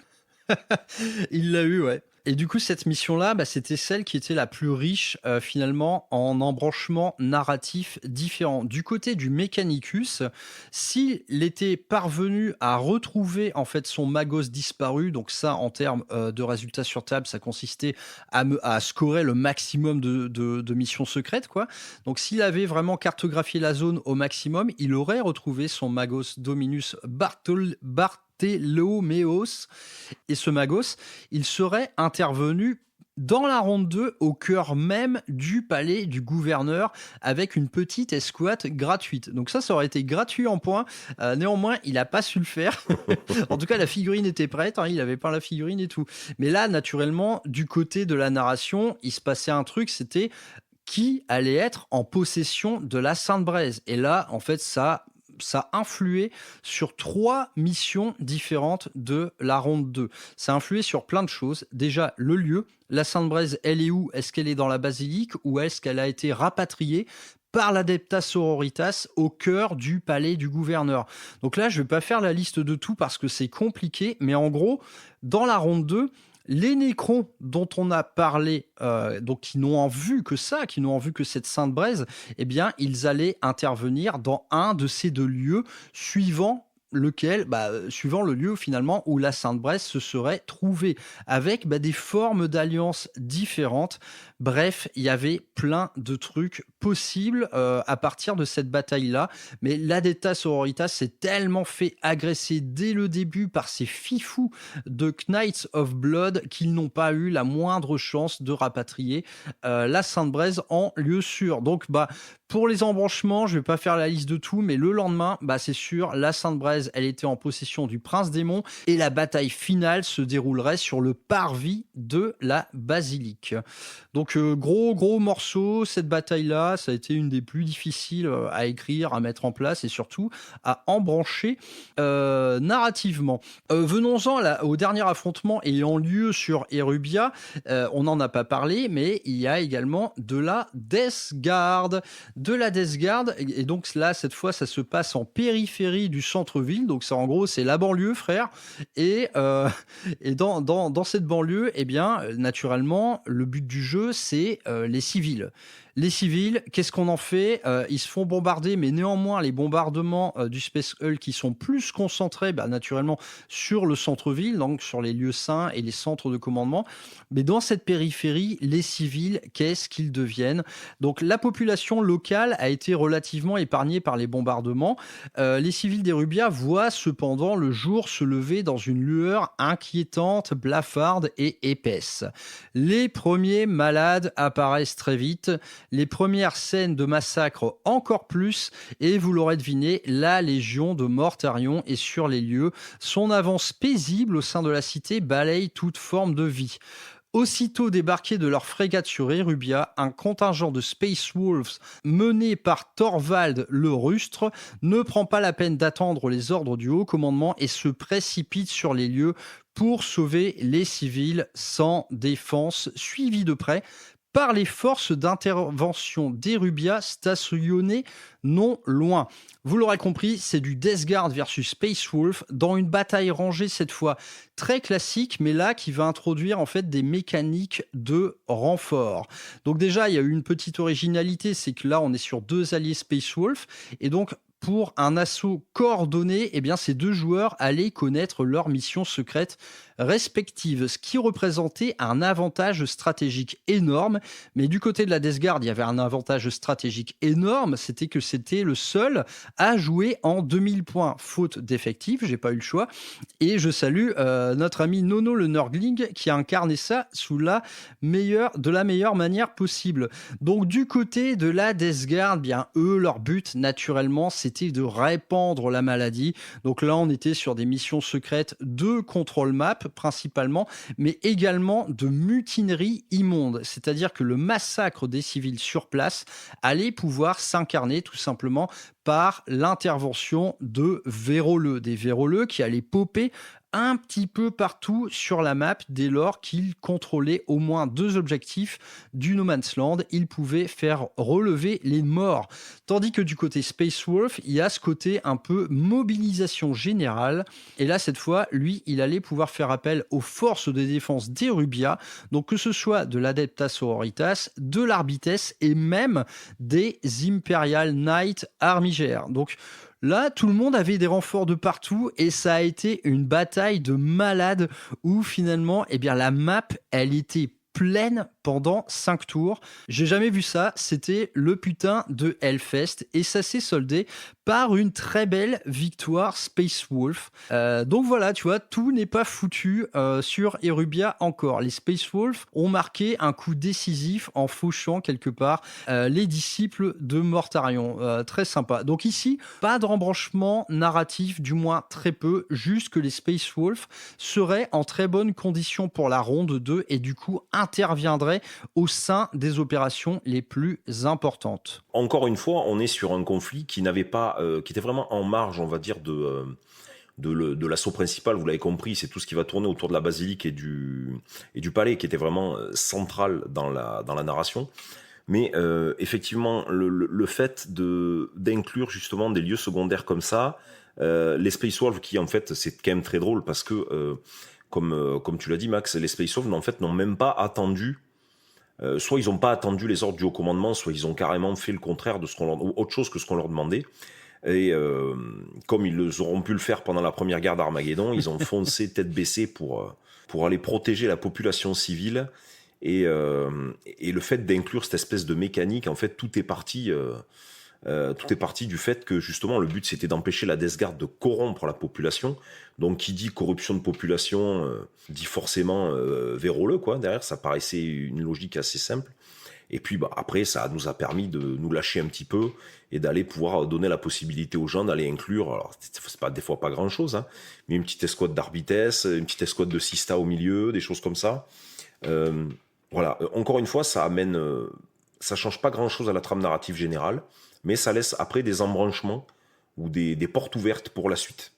Ouais, puis en plus, ça a été une très belle bataille faite sur une très belle table. Donc là, je pense que tout le monde s'est fait bien plaisir et c'était assez kiffant de voir l'effectif maximal, tu vois, jusqu'au bout, quoi. La table était vraiment pleine de zombies. Moi, j'avais mis mes 50 Poxwalkers à contribution, tu vois, pour les arrivées de renfort, tandis qu'en plus, les troupes d'Erubia, elles s'incarnaient véritablement à travers une vraie armée, quoi. Tout le monde avait le schéma de couleur d'Erubia, donc c'est bleu et blanc. Et donc, voilà, on avait des systèmes de l'Arbites, des Imperial Knights, c'était assez chouette. Bon, bah écoute, du côté d'Erubia, la messe est dite, clairement, le chaos est dans une phase ascendante, tout simplement parce qu'ils ont capturé la basilique et quelque part les lieux clés. Ils ont rallié à eux la force de défense planétaire. Donc là, tu vois, ça pue, quoi. Ça pue. Et du coup, moi, le samedi soir, j'ai su que ça puait. Et du coup, j'ai réadapté un peu la ronde 2 pour que l'Imperium ait son mot à dire. Mais nous y viendrons plus tard. On va partir maintenant du côté de Solanum dans un chapitre qui s'appelle « Une histoire de champignons ». Donc cet agrimonde a été vidé de la plupart de ses effectifs militaires suite à l'appel de détresse en provenance d'Erubia, et ce vide semble avoir créé une résurgence de quelques tribus orques jusqu'alors très marginales sur ce monde isolé. Leur engeance datant de la fin de l'ère de la bête, comme on l'a dit tout à l'heure, ils semblent s'être installés en périphérie d'un ancien agricentre à l'abandon pour s'adonner au pillage de nourriture et de machines en tout genre. Donc vous voyez, à partir de là, les orques, dès qu'ils pillent des trucs, ils construisent des trucs stupides. Et on va le voir, ça tombe bien parce qu'on a une armée qui colle parfaitement à cet esprit-là. Et donc, au courant de ces agissements, en cours des agissements qui commencent à naître quelque part, les quelques forces impériales de reconnaissance demeurant non affectées sont envoyées en embuscade sur ordre du commandement de la Lame de Sol pour faire cesser les activités peau verte avant que ça ne dégénère, quoi. Donc là, bataille très fun où on a une grosse bataille rangée avec tout l'effectif orc va être en plein milieu de la table en train de piller une espèce de caserne de bouffe, quoi, enfin une citerne de bouffe. Donc là, au niveau règles de mission, on a ces orques là, une alliance orc entre un détachement dread mob, donc avec beaucoup de boîtes qui tuent, de dread de la mort, etc., qui vont être alliés avec des orcs un peu plus tactiques, avec pas mal de commandos, de Gretchin, de flingueurs, etc. Et ils vont être cernés de part en part par en fait une coalition de l'Astra Militarum, donc respectivement la Die Hard Company et les sapeurs de Nereus, donc des régiments très très spéciaux. Et donc là, niveau règles de mission, il y avait moyen de s'amuser. J'ai appelé ça embuscade de bras cassés. Les régiments impériaux réunis sur place sont des parias, mais ils se sont longuement concertés pour établir un plan d'attaque coordonné. Ça voulait dire que les joueurs impériaux connaissaient leurs missions secrètes respectives, et il y avait pas mal d'autres règles comme pillards, sapeurs et voleurs embusqués, où en fait chacun des deux adversaires va pouvoir mettre des unités en réserve stratégique et les faire popper en frappe en profondeur. Ça représentait le fait que sur cette map il y avait beaucoup de galeries souterraines, de pièges, de trappes, etc., quoi. Donc pas mal de trucs. Il y avait également une petite règle nommée bagarre qui allait parce que là finalement évidemment, du côté des orques, on est sur 2 clans différents. Ces orques allaient pouvoir se battre entre eux dès lors qu'ils occupaient le même objectif. Donc, pas mal de trucs assez foireux. Du côté des missions secrètes, évidemment, le régiment des sapeurs de Nereus, je leur ai donné une mission à base de champignons, parce que sur Solanum, il y a des champignons partout et que eux proviennent d'un monde où, en fait, la culture des champignons est au cœur, finalement, du système économique, parce qu'ils vivent dans des caves, ils vivent dans des galeries. Donc voilà, lui, il devait cueillir des champignons. Du côté des orques, il devait faire 2 choses, c'était looter de la tôle pour fabriquer des machines et looter de la bouffe. Donc ça, par exemple, quand vous lootiez de la tôle avec des boîtes qui tuent, ça vous permettait, par exemple, de soigner une de vos boîtes qui tuent. Donc bataille très marrante qui a été une victoire orque, mais à vrai dire de pas grand chose, parce qu'on est sur du 26-30, mais en tout cas à l'issue de cette bataille, bien Xavier, ça voulait dire une chose, c'était que il y avait une WAG qui allait se mettre en marche quelque part, et du coup pour la ronde 2, c'était parti. Cette fois, on n'assistait plus à la naissance de quelques tribus orques éparses et on n'allait pas faire intervenir des petits régiments de la garde assez peu qualifiés. Non, pour la ronde 2, ça allait devenir une véritable WAG et cette fois-ci, on allait envoyer bien sûr les Astartes. Alors oui, en plus, ce qui est assez intéressant, c'est que ça coïncide pas mal, la victoire des orques, même si elle était mineure, coïncide énormément avec ce qui s'est passé, donc comme on l'avait dit tout à l'heure, pour le boarding action, où finalement les Bisnagas sont arrivés à prendre pied sur le vaisseau des Astral Hawks en orbite. Donc voilà, on était vraiment devant une menace qui devenait, comme on l'avait dit déjà sérieuse pour l'alimentation du système des Rubiens, mais aussi de manière plus générale par la naissance d'une WAG avec, comme je vous l'ai dit, une planète où vous avez pas mal de machinerie automatisée, des macro-moissonneuses. On parle là d'une planète entière quasiment qui est destinée à la culture, donc avec des machines dont les dimensions vont avec la dimension des champs à moissonner ou à ensemencer. Donc on était vraiment sur quelque chose d'ultra cohérent. Donc voilà, on était parti sur le fait que les régiments, la lame de sol, c'est-à-dire que les ressources d'élite étaient plutôt dirigées vers Erubia avec la menace principale, et que par force de nécessité, le haut commandement de la lame de sol avait dû envoyer, j'ai envie de dire, ce qui leur restait, d'où le fait, c'était vraiment la réunion des bras cassés, quoi, sur Solanum pour tendre. Alors peut-être, sûrement, avait-il sous-estimé la menace des orques naissantes, sauf que là, voilà, l'issue de la bataille venait de prouver le contraire, et là, il était temps d'envoyer l'élite de l'Imperium pour tuer le champignon à la racine, quoi, voilà. Ouais, donc ici, il y avait quelques embranchements, mais des embranchements d'ordre de match-up en vérité. Là, du coup, ces régiments impériaux-là, ils ont perdu sur Solanum, ils allaient être en fait exportés vers d'autres champs de bataille, tandis que les orques, ça allait changer de forme aussi. Donc bref, là, on était sur des embranchements moins narratifs que logistiques en vérité. Donc inutile de trop en parler, c'est pas ce qu'il y a le plus intéressant. On va se tourner maintenant du côté du cercle des astéroïdes. Donc là où il y aura pas moins de 3 batailles bien différentes en vérité. Là, idem en termes d'écriture, ça a été... Ouais, c'était pas une mince affaire. Donc naturellement, d'un côté, on avait l'alliance Tau et... Ah non, dans un premier temps, j'ai fait des alliances pures. C'est-à-dire que sur la première bataille, on avait une alliance de Tau. Tout simplement, j'avais 2 joueurs Tau, ils avaient des listes assez redoutables, et face à eux, j'ai mis 2 joueurs d'Archangel. Donc ici, en termes de contexte, comme on l'a dit précédemment, les rencontres, finalement, entre adversaires se font un peu presque par hasard, parce que d'un côté, on a des lames de sol qui traversent ce champ d'astéroïdes. De l'autre côté, une alliance militaro-commerciale Tau-Votan qui est sur place pour faire main basse sur les sites d'extraction de minerais et dans la foulée, essayer de convertir les péons au bien suprême.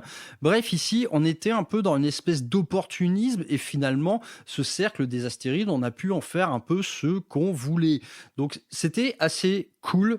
en termes d'écriture cette partie-là. Donc le premier affrontement, il se passait sur l'astéroïde X1-117 et allait voir en fait une alliance Tau affronter une coalition de Dark Angel, donc 2 listes Dark Angel alliées, l'une exclusivement composée d'unités Ravenwing et l'autre plus classique avec beaucoup d'infanterie qui était jouée, si mes souvenirs sont bons, en Gladius.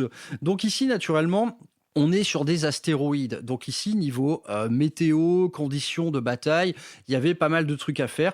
Et naturellement, quand tu as une alliance Tau très forte comme ça et une liste un peu Space Marine très disparate, bah là, naturellement, j'ai choisi quand même de mettre en difficulté les Tau, par exemple avec un nuage de poussière qui allait te mettre un -1 à la CT en cas de tir de portée supérieure à 12 pouces. Donc précision, ceci n'est pas un malus à la touche. Ça affectait directement ta CT. Parce que là, je me suis dit, merde, si je leur mets un malus à la touche, les Tau, ils auront aucun mal à y remédier. Et du côté des Dark Angel, bah eux, ils arrivaient là avec une logistique plus élaborée en termes de combat. C'est qu'ils allaient avoir l'appui d'un croiseur, ils allaient également être en situation d'embuscade et ils allaient avoir aussi un appui orbital rétinien, c'est-à-dire que les forces Dark Angel au sol sont en liaison permanente avec le croiseur d'attaque et ils allaient pouvoir désigner 2 unités par tour qui allaient devenir ciblées et donc qui ignoraient la règle spéciale de la mission, un nuage de poussière. Donc eux, le malus à la CT, ils pouvaient s'en défaire. Du côté des Tau, en fait, les Tau, ils sont là pour quoi ? Ils sont là, en fait, pour faire main basse sur les sites d'extraction de minerais. Et du coup, ils ont piégé la map. Donc, en fait, il y avait des pièges Tau partout sur chaque objectif. Et donc, le joueur Tau allait pouvoir les déclencher et naturellement marquer des points dès lors qu'il détruisait une unité ennemie suite à un sabotage explosif. L'autre aile des Tau, donc le DDIRF mené par Jado, était une liste assez spéciale, une liste d'avant-garde Tau qui met beaucoup l'accent sur l'infiltration et tout. Bah, lui, j'ai choisi de lui donner comme mission secrète le fait de capturer les QG ennemis. C'est-à-dire qu'il devait détruire un personnage ennemi, mais à moins de 6 pouces. À moins de 6 pouces, s'il le détruisait, ça voulait dire qu'il était capturé. Ça également, ça allait pouvoir avoir quelques embranchements narratifs pour la suite. Tandis que du côté des Dark Angel, donc on a une mécanique en mission secrète de soutien orbital. Donc on allait pouvoir mettre des points pour chaque unité détruite par le croiseur. Et du côté de la Ravenwing, on avait une retraite agressive. C'était que eux, ils devaient traverser toute la table pour finir dans la zone de déploiement ennemi, tout en menant de l'assassinat sur leur chemin. Donc ici, en vérité, toutes les missions secrètes étaient assez compliquées. C'était volontaire de ma part. Et on a donc, sans trop de surprise, une victoire Tau, mais alors 34-31. Les Dark Angels se sont défendus comme des véritables lions. Donc encore une très belle partie sur une très belle map qui plus est. Donc voilà, donc là, dans l'idée, c'était vraiment, on se retrouve avec des Dark Angels qui à la base sont venus quand même, appartiennent aux lames de sol et sont venus à l'origine pour assister l'effort de guerre sur Erubia. Donc pas nécessairement de temps à perdre, et des Tau donc sur X117 qui sont là pour faire main basse à la fois sur les ressources et les habitations. Comme tu l'as dit, c'est ça qui est assez génial, c'est qu'au niveau des champs d'astéroïdes, ça permettait un petit peu toutes les folies en termes de règles spéciales, de contexte, des missions. On aurait pu imaginer des choses où les mecs se battant dans le vide, chaque trou dans la combinaison peut être fatal, donc diminue toutes les sauvegardes de 1. Enfin, il y avait quasiment tout était envisageable en termes de règles spéciales. Et je pense aussi que le fait que le scoring ait été, on est pratiquement sur une égalité parfaite, quoi. Ah ouais, si on s'amusait à adopter le barème WTC, je crois que ce sera une égalité. Ah ben, ouais. Il y a moins de 5 points d'écart, tu fais un 10-10. C'est facile, c'est très simple. Ouais, c'est ça, ouais, bah voilà, c'est ça. Donc, tout ça pour dire que, c'est là que tu as fait quand même un boulot de dingue, c'est qu'avec la réflexion adéquate et, on va dire, les bons leviers narratifs, etc., vous pouvez arriver facilement à faire des parties qui sont quand même équilibrées. tout en incluant des règles. Depuis le début, je pense que depuis le début de l'émission, on vous a sorti tout ce qu'il était possible de sortir. Est allé jusqu'à récupérer de la tôle, des champignons, des épis de maïs, poser des charges explosives, guider les tirs d'un croiseur. Enfin, on est vraiment parti dans tous les sens, mais avec intelligence. Donc ça, finalement, vous faites des parties asymétriques si vous le désirez, mais on a aussi moyen de faire des choses qui sont plus équilibrées tout en ayant un attrait narratif très très très fort. Ouais, c'est ça. Bon, puis là, en plus, de ma part, c'est des factions que je connaissais bien. Donc, naturellement, en termes de jeu, c'est toujours plus facile, quoi. Et là, bah, justement, pour faire suite à ça, là, je m'attaquais à des factions que je connaissais très mal. Et donc, c'est un peu la bataille jumelle de ce cercle des astéroïdes parce qu'elle se déroule sur un autre astéroïde, cette fois. Et là, va voir se mettre en place l'alliance Votann. Donc, pareil, 2 joueurs Votann qui, cette fois, allaient affronter... toujours dans le même contexte un peu de rencontre fortuite, une alliance entre les Howling Griffons et les Black Templars. Donc c'est suite à l'appel de détresse émis par le commandement des Rubia, en fait de nombreuses flottilles traversent tout ce système et du coup en chemin, les Black Templars vont nouer le contact avec une flotte de croisades, donc de Howling Griffons qui viennent de leur monde chapitral, qui n'est pas bien loin. Je me rappelle plus le nom de cette planète, elle est notée quelque part. Bref. Peu importe, oui. Bon, bref. En chemin, ils interceptent des signaux émanant de cet astéroïde et en fait, ils découvrent que des activités de sabotage ont lieu à l'heure actuelle dans un manufactorum en charge justement du ravitaillement impérial en minerais rares. Donc là, il y a urgence. Et du coup, ils s'attendent un peu à trouver, tu vois, des pirates, des voleurs, des trucs comme ça. Et finalement, ils se retrouvent face aux lames de Yarn Amar et son infanterie lourde. Donc finalement, un vrai détachement guerrier des ligues de Votann. Donc les buts ici sont encore une fois très identifiés. Cette fois, en termes de règles de mission, plutôt qu'un brouillard de guerre ou je sais pas quoi, j'ai mis en place un genre de terrain dangereux. Parce que les mecs, là, ils sont en train de faire subir des dégâts au terrain, tu vois. Ils veulent détruire les installations impériales pour y installer les leurs. Donc ça, sur ce genre de map, c'est quand tu fais un jet d'advance de 4+, tu subis D3 mortels et toute unité qui accomplit un jet d'advance subit un malus de -1 à la CT. Donc encore, tu vois, une petite idée, d'une part pour freiner un peu les élans de chacun et d'autre part pour donner un petit malus au tir à une armée Votann qui est de manière naturelle vraiment redoutable au tir. Cette fois, les Votann avaient quand même un gros avantage. Eux, ils étaient déjà là. Les Astartes arrivent ici un peu par hasard, quoi. Donc, une petite règle qui s'appelle tradition guerrière et minerai. Donc, cette fois, les joueurs Votann, en fait, connaissaient leur mission secrète respectives et s'ils dépensaient chacun un PC, les 2 joueurs pouvaient échanger leurs cartes de mission secrète durant une phase. Donc ça, stratégiquement, ça pouvait donner lieu à plein de choses différentes. Et tandis que du côté Black Templar et Howling Griffon, je me suis dit que cette alliance Space Marine, elle s'était nouée autour de serments d'honneur, de foi et de promesses martiales. Et ça permettait aux unités personnages des 2 armées de pouvoir leader n'importe quelle autre unité de l'armée adverse, voire de quitter une unité pour en rejoindre une autre. Donc ça pouvait également ça pouvait donner droit à votre personnage de faire cavalier seul. Bref, des missions secrètes quand même pas mal étoffées. Du coup, du côté des Votann, il y a un clan qui devait récupérer les données de chaque site et poser des charges. Une fois que c'était fait, son allié, lui, sa mission secrète, c'était du déblayage explosif, c'est-à-dire de faire sauter ces sites. Donc vous voyez que l'échange de missions secrètes entre ces 2 joueurs pouvait être très riche en termes d'opportunisme, quoi. Tandis que du côté des Black Templars, là on est sur un bon vieux litanie de l'acier et de la flamme. C'était tout simplement de la poutre au corps à corps. Il est là pour ça, je lui ai donné ça. Il était content.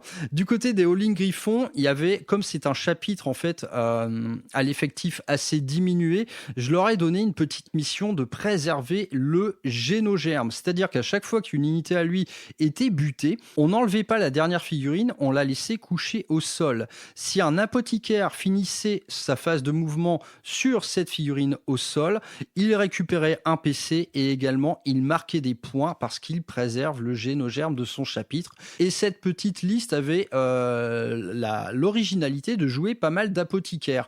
Donc ici, c'est encore une défaite de l'Imperium, encore, tu vois. Mais encore en fait, une défaite très nuancée, où tout le monde a eu son mot à dire, où tout le monde a bien scoré ses missions secrètes. Mais bon, néanmoins, à l'issue de ça, d'un côté, les taux, ils ont fait le job, et de l'autre côté, les ligues de Votann, eh bien, elles ont récupéré les données des sites, elles les ont piégées et elles en ont fait également péter pas mal. Du coup, du côté du cercle des astérides, un peu comme sur Solanum, c'est que cette menace, elle est devenue tout à fait sérieuse pour la suite. Oui, du coup, ça illustre aussi le fait que nécessairement l'Imperium mettant la majorité de ses ressources à la défense des Rubia, etc., on est, comme tu disais, on est vraiment sur... c'était une défense qui n'était pas prévue, on est vraiment sur une rencontre fortuite avec des Space Marines qui ont pas nécessairement le temps de s'éterniser là où ils sont, etc. Donc au final, tout ça est très représentatif de la manière dont la narration était lancée. On est vraiment sur des races opportunistes, quoi. Ouais, parce que t'imagines si cette alliance Tau et Votann, finalement, elle arrivait sur cette planète-là et elle se foirait complètement. Tu vois, là, la suite, tu l'écris comment, quoi? C'est chaud, quoi. Oui, alors oui et non, dans le sens que si elle se foire complètement, on est quand même là devant une menace sérieuse. On est sur une partie des astérides qui est vraiment diamétralement opposée avec la suite. Donc le fait que l'Imperium, malgré tout, aille laisser un contingent ou aille poursuivre la flotte pour éviter une réplique ou des choses comme ça, on aurait pu envisager des choses. Effectivement, si on était allé en première ronde sur une victoire absolument écrasante de l'Imperium face au Tau ou face au Votann, ça aurait pu compliquer pas mal la tâche pour la ronde 2. J'ai envie de dire, ça fait aussi partie du piment quand on organise des choses comme ça, où on voulait vraiment que chaque ronde ait un impact sur, si ce n'est sur les événements principaux, au moins sur la narration. Ça fait partie du jeu, hein, malheureusement, on n'est pas à l'abri. Mais comme tu l'avais dit, on aurait pu envisager de définir tous les embranchements à l'avance en fonction de qui gagne, qui perd, etc. Mais quand on a vu la quantité de boulot que ça représentait en termes d'écriture, en termes de réflexion, en termes de possibilités, oui, oui, heureusement que ça s'est passé comme ça, tu as raison. En définitive, merci les joueurs, hein, parce que vous avez servi la narration nickel, quoi. Ouais. Ouais, mais ils ont bien joué, ouais. Ouais, exactement ça, ouais. Ils ont servi la narration. Puis bon, de toute manière, en fait, parfois, en cas d'embranchement dangereux, où je prévoyais un peu les choses, parfois j'étais là en mode « Ah putain, Xavier, mais qu'est-ce qui se passe si on fait ça et tout ?» Et ouais, toi, en fait, tu trouvais toujours la réponse en 5 secondes. Donc, quelque part, il y avait pas moyen de trop s'inquiéter non plus. Écoute, on en est... au dernier affrontement de cette première ronde, toujours en fait du côté des astérides. Et là, on va parler d'un autre affrontement très particulier. C'est que, encore une fois, donc une lame de sol à destination d'Erubia, cette fois un peu à l'image de la précédente, donc Templars et Griffons, va en fait se réunir pour concentrer leur effort. Donc là, on va parler des Salamanders et des Ultramarines. Donc ils font chemin ensemble vers Erubia et en fait interceptent un vaisseau Necron. Et donc là, de la part des Astartes, il va se passer un truc un peu no-brain, quoi, si tu veux. On sort de Nexus Paria. Les Ultramarines, quand même, ils ont la dent dure contre les Necrons. Et du coup, en fait, ils vont pas chercher à comprendre, les Astartes. Parce que le premier truc qu'on était en droit de se demander, c'est mais quelle est la raison de la présence de cette flottille Necron à proximité d'Erubia? Qu'est-ce qu'ils viennent foutre là suite à un appel de détresse impériale? Donc, on le sait maintenant, eux, en fait, ce qu'ils veulent, c'est la Sainte-Braise. Mais du coup, du côté Astartes, les mecs vont pas réfléchir, vont les intercepter, vont engager un combat spatial et les forcer à se poser pour mener une bataille au sol, quoi. Mais bon, une question demeure cependant pour le clan impérial, c'est qu'est-ce qu'ils sont venus foutre ici, ces Nécrons. En plus, on parle de la dynastie des Ubek, et la dynastie des Ubek, donc jouée par l'ami champêtre, c'est une dynastie absolument renégate qui a donc très très envie de racheter en fait ses péchés face au roi silencieux. Donc encore une fois, assez touffu en termes de règles de mission. Il y en a une que j'ai appelée le temps presse, tout simplement, parce que les deux camps, là, en fait, c'est une rencontre fortuite. C'était pas leur mission, quoi. Ils étaient pas censés s'affronter là. Du coup, toutes les unités présentes sur table ajoutent 1 à leurs caractéristiques de mouvement. Ça, c'était la promesse d'un truc qui allait vite être réglé. Et idem, encore un peu quelques malus à la touche liés, en fait, à l'atmosphère de ces astéroïdes assez particuliers. Donc, du côté des missions secrètes, côté Nécron, on avait 2 listes assez distinctes, hein. Une assez articulée autour de tout ce qui tourne autour du Triarcat. C'était tout simplement une force du Triarcat menée sur ordre direct de Zarek pour aller sur Erubia. Et de l'autre côté, une armée Nécron plus classique qui regroupe pas mal de destroyers, etc. Donc, respectivement, l'une avait des protocoles d'annihilation à faire. Donc, on est sur de l'attrition, mais qui se joue différemment suivant que vous êtes au tir ou au corps à corps. Et de l'autre côté, les Nécrons du Triarcat devaient opérer un transfert transdimensionnel pour regagner leur flotte au plus vite. Donc ça voulait dire tout simplement, il faut s'emparer des objets du No Man's Land, faire des actions dessus, et surtout qu'il n'y ait pas d'ennemis à moins de 6 pouces du centre de la map pour mener un transfert transdimensionnel en fin de partie. Du côté des Salamanders, j'ai respecté le lore de notre ami Wolf Drakey et ses chasseurs de scories. C'est-à-dire que les gars, outre le fait de vouloir cramer du Xeno, ils sont aussi là pour fouiller le champ de bataille, pour mener à bien la mission qui a été le leg de leur primarque. Ils doivent retrouver des petits objets, les mecs. Et du côté des ultramarines, vu qu'on était sur une liste assez molle, je leur ai donné pas mal de bonus d'attrition. D'ordinaire pragmatique et concentré sur leur mission, les fils de Guilliman ne peuvent dissimuler longuement leur désir de vengeance envers les hordes de parias dérangés. De longs serments de l'instant sont prononcés et ainsi que des litanies de la haine. Ça voulait dire que dès lors qu'il détruisait la cible de son serment de l'instant, il pouvait en désigner un deuxième, donc un petit boost d'attrition. Mais malheureusement pour eux, les ultramarines, ils ont complètement pris la sauce. C'était un truc de fou. Il s'est vraiment fait table rasée. Je crois que c'est un des seuls joueurs qui s'est fait table rasée. Tandis que le joueur Salamanders, il a été tout à fait héroïque et s'est défendu véritablement comme un champion. Donc là, encore une fois, on est sur une quasi-égalité à l'issue de laquelle, finalement, le Triarcat est quand même parvenu à faire du transfert dimensionnel sur ses troupes les plus importantes. Donc ça voulait dire que pour la ronde 2, on aurait du Nécron à proximité de la Sainte-Braise, tandis que les Salamanders, en fait, s'en sortant complètement indemnes, ils allaient tout simplement continuer leur route vers Erubia, mais sur cette route, ils vont croiser le système de Solanum sur lequel ils interviendront. Donc encore une fois, des embranchements plus de l'ordre logistique que narratif à proprement parler.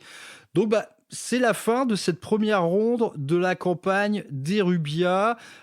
Comment tu vois le truc, Xav? Est-ce que ça s'est passé quelque part suivant ce qu'on avait plus ou moins prévu? Oui, effectivement, même si... oui, en fait, même complètement. En fait, complètement, surtout là, notamment derrière cette dernière partie, au final, ce que les joueurs ignoraient et qu'ils ont ignoré jusqu'à la dernière minute, c'est le fait qu'ils allaient tous, que ce soit Ultramarines, Salamanders ou Nécron, ils allaient tous sur Erubia pour exactement la même raison, même si, enfin, en tout cas pour se ranger du même côté, en tout cas même si c'était pas exactement le même objectif. Donc de toute façon, n'importe quel type de victoire, en tout cas, qui aurait pu avoir lieu, nous aurait amené des renforts pour la table principale sur la ronde 2, donc ça s'est plutôt bien passé. Après, le reste, c'est assez... C'est assez intéressant de voir que effectivement toutes les missions, on les avait écrites à l'avance, tout le lore, on va dire le contexte de base, il avait été aussi écrit à l'avance pour que les joueurs puissent en prendre la mesure avant l'événement. On avait plus ou moins déjà tracé une narration en disant bon, globalement la finalité c'est la Sainte-Braise, ils la prennent ou ils la prennent pas, ou elle reste impériale, etc. Et ce qui est assez sympa, c'est de voir qu'au final, au gré des différents théâtres d'opération, au gré des différents résultats, le contexte narratif et les règles qui ont été mises en place ne devaient pas être déconnants du tout, parce que, pour moi, je pense que tout s'est passé comme on l'avait espéré. Ouais. Pas forcément toujours anticipé, mais espéré en tout cas. Ouais, c'est ça. Et donc, à vrai dire, moi, pour avoir animé un petit peu la chose, il y a eu quand même quelques surprises en termes d'affrontement. Donc, la Sainte-Braise, ça a été un putain de massacre. L'Adeptas Sororitas lui avait donné quand même des armes pour mettre à l'abri la relique, mais l'agression en face a été telle. À vrai dire, tu vois, la zone de déploiement, elle était casse-gueule, quoi. Là, on avait des sorts de bataille au milieu de la map, c'est-à-dire vraiment à même pas 18 pouces, en fait, de l'ennemi. Et cet ennemi, ça, je l'avais pas vu venir, mais les Knights of Blood, là, le détachement dans lequel ils jouent, c'est le détachement, tu sais, un peu zélote. Et oui. Ils avaient accès à l'advance et charge via un stratagème, il me semble. Et ça, je le savais pas. Tu vois, on peut pas... Donc, le mec, il a pu... Voilà, enfoncé directement, et ensuite ça a été très très difficile. Et après, ce qui était drôle, c'est que le Mechanicus, si tu veux, au début de la mission, il a eu plutôt tendance à jouer pour sa gueule, tu vois, à faire les actions pour retrouver son Magos. Et après, il s'est aperçu que merde, la Sainte-Braise et tout. Ah, tu vois. Donc il y a eu. Mais souviens-toi que c'est plus ou moins comme ça aussi qu'on l'avait envisagé. On s'était dit en fait le Mechanicus. Dans tous les cas, alors on savait, au début on était parti sur le fait que plus ou moins ils étaient intéressés aussi par étudier la Sainte-Braise, etc. Mais qu'au final on s'était dit peut-être que le Mechanicus ils vont œuvrer un petit peu dans leur coin pour leur gueule, etc. Ouais, c'est ça. Et Ouais. de voir que là tu me dis que le joueur, c'est plus ou moins ce qui s'est passé.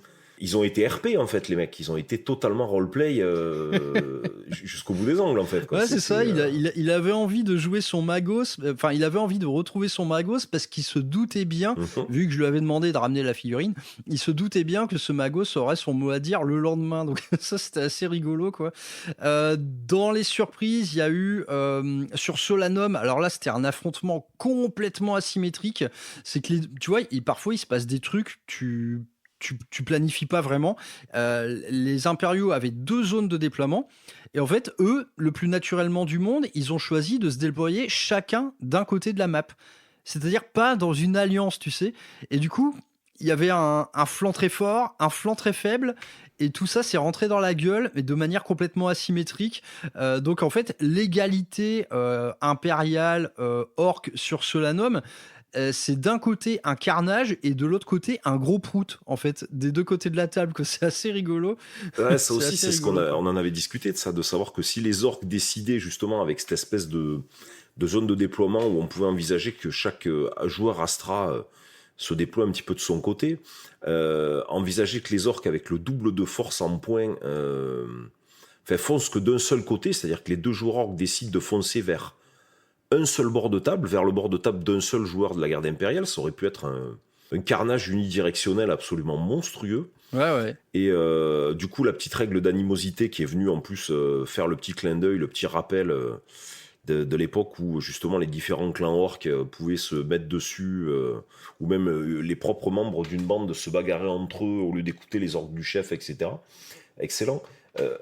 De toute façon, ce qui est assez génial, c'est que depuis le début, cette bataille-là, on s'était dit, ça va être entre guillemets du fun, parce qu'on savait que c'était des bras cassés, parce que ça partait sur de la cueillette de champignons, parce que les orques, il y a toujours une partie totalement proute, comme tu dis, où ça peut partir totalement dans un sens ou complètement à l'opposé. Ouais, je sais qu'il y a pas mal de boîtes qui tuent, qui ont explosé, tu sais, par ambition, tu sais. Le mec, il s'est mis à appuyer sur tous les boutons, ces boîtes qui tuent lui ont pété à la gueule, quoi. Ça s'est passé comme on l'avait plus ou moins espéré. Ça laisse aussi suffisamment la chose en suspens pour que la ronde 2 ait un sens. Parce que si c'est un carnage, si les orques se font table rase, tu te dis mais pourquoi les marines viennent en ronde 2? Je veux dire, il n'y a plus rien à faire. Et la même chose, à la limite, bon, si les gardes impériaux se font table rasée, ça justifie d'autant plus les marines en ronde 2. Ouais. Mais c'était intéressant de voir aussi que, bon gré, malgré eux, parce qu'ils n'avaient pas tous les tenants et aboutissants, ben, tout le monde a embrassé la narration et que tout ce qui s'est passé est vraiment allé dans le sens. On dirait que, ben, je sais pas, il s'est passé quelque chose, quoi. Voilà, ça aurait difficilement pu se passer autrement mieux, quoi. Ouais, comme tu l'as dit, c'était vraiment roleplay dans pas mal de parties. Rudy, le joueur Ravenwing, il a vraiment joué Ravenwing, quoi. C'est-à-dire, il est allé le plus vite du monde. Enfin, c'était vraiment ça. C'était vraiment de la Ravenwing. Tout le monde s'est bien servi également des règles liées aux maps et les missions secrètes. Tout le monde a vraiment joué le jeu. Et il y a eu pas mal quand même de coups d'éclat à ce niveau, surtout dans le cercle des astéroïdes où vraiment là, les missions secrètes, elles ont été très bien scorées. Et détail rigolo, c'est que mon ami Artemus Gordon qui jouait Space Marine et qui jouait Ultramarine et qui du coup s'est fait annihiler, bah lui il venait pas le dimanche. Tu vois, c'était donc ça dans. Eh oui, mais ça c'est pareil. Tu m'as dit ça, tu m'as dit il s'est fait table rasée. Je dis c'est pareil. Là on pouvait pas être plus dans le narratif, considérant que les Ultramarines, si on savait qu'en ronde 2 sur la seconde phase des opérations, ils seraient pas là parce qu'ils pouvaient pas être là le dimanche. Et là tu me dis il s'est fait table rasée. Bah j'ai envie de dire nickel. Ouais. Banco. Voilà. Super, bien joué, mec. Bien joué. Bah écoute, voilà, je pense que cette émission s'arrête là. On va pas faire les 2 rondes en une émission, sinon on va être au format Titanic de James Cameron. Mais en tout cas, pour cette ronde 1, du coup, tout s'est passé comme sur des roulettes. Il y a eu des joueurs qui ont quand même pris la poudre. Je pense à Capitaine Savignac qui a vraiment été malmené par les orques. Les Space Wolves ont été tout à fait glorieux. Bref, en tout cas, moi j'ai noté, si tu veux, une espèce de degré de satisfaction de joueur en joueur. Et du coup, ceux qui n'ont pas trop pu jouer comme ils voulaient, le lendemain, c'était clair, ils seraient en situation un peu de force. Donc là, c'était un peu toute la gymnastique prévue pour la ronde 2. C'était d'une part que personne ne joue sur la même map, ni n'ait le même allié, ni n'affronte le même ennemi. Et d'autre part, qu'il ait une expérience de jeu complètement différente avec des missions secrètes différentes et s'il avait pris un peu trop la poudre, pourquoi pas des conditions qui lui rendraient la vie un peu plus facile. Tout ça, ce sera au programme de la prochaine émission, mon cher Xavier. Émission durant laquelle, donc là, le descriptif de la ronde sera plus court. Il y a eu moins d'affrontements, il y a eu des tables jumelles, donc ça va simplifier un petit peu les explications. Et au terme de cette émission, on clôturera quelque part la campagne d'Erubia. Quelles sont finalement ces grandes conclusions narratives? Et puis aussi, quelle sera la suite? Est-ce que t'es chaud? Est-ce que je suis chaud? Mais bien sûr. Bien sûr que je suis chaud, avec grand plaisir. Avec grand plaisir. Écoute, on en reste là pour ce soir. Merci pour ta participation à cette longue émission. Je rappelle à nos auditeurs que vous pouvez retrouver tous les textes de Xavier de la Minute Warp concernant le lore de la campagne d'Erubia sur le Discord de Ruralameur. N'hésitez pas non plus à rejoindre la Minute Warp sur Facebook et naturellement à voir les interventions de ce cher Xavier dans le live des Vioc de 40K Wargamer en compagnie de notre ami Phil. Écoute Xavier, on se retrouve très très bientôt pour la ronde 2 et la conclusion de cette campagne d'Erubia. D'ici là les amis, portez-vous bien et prenez note de tout ça. Cette émission elle est faite encore une fois dans un seul et même but, c'est vous donner des idées, c'est tout ce dont on a besoin pour fuir le match play. Allez, à bientôt. À bientôt les amis, salut.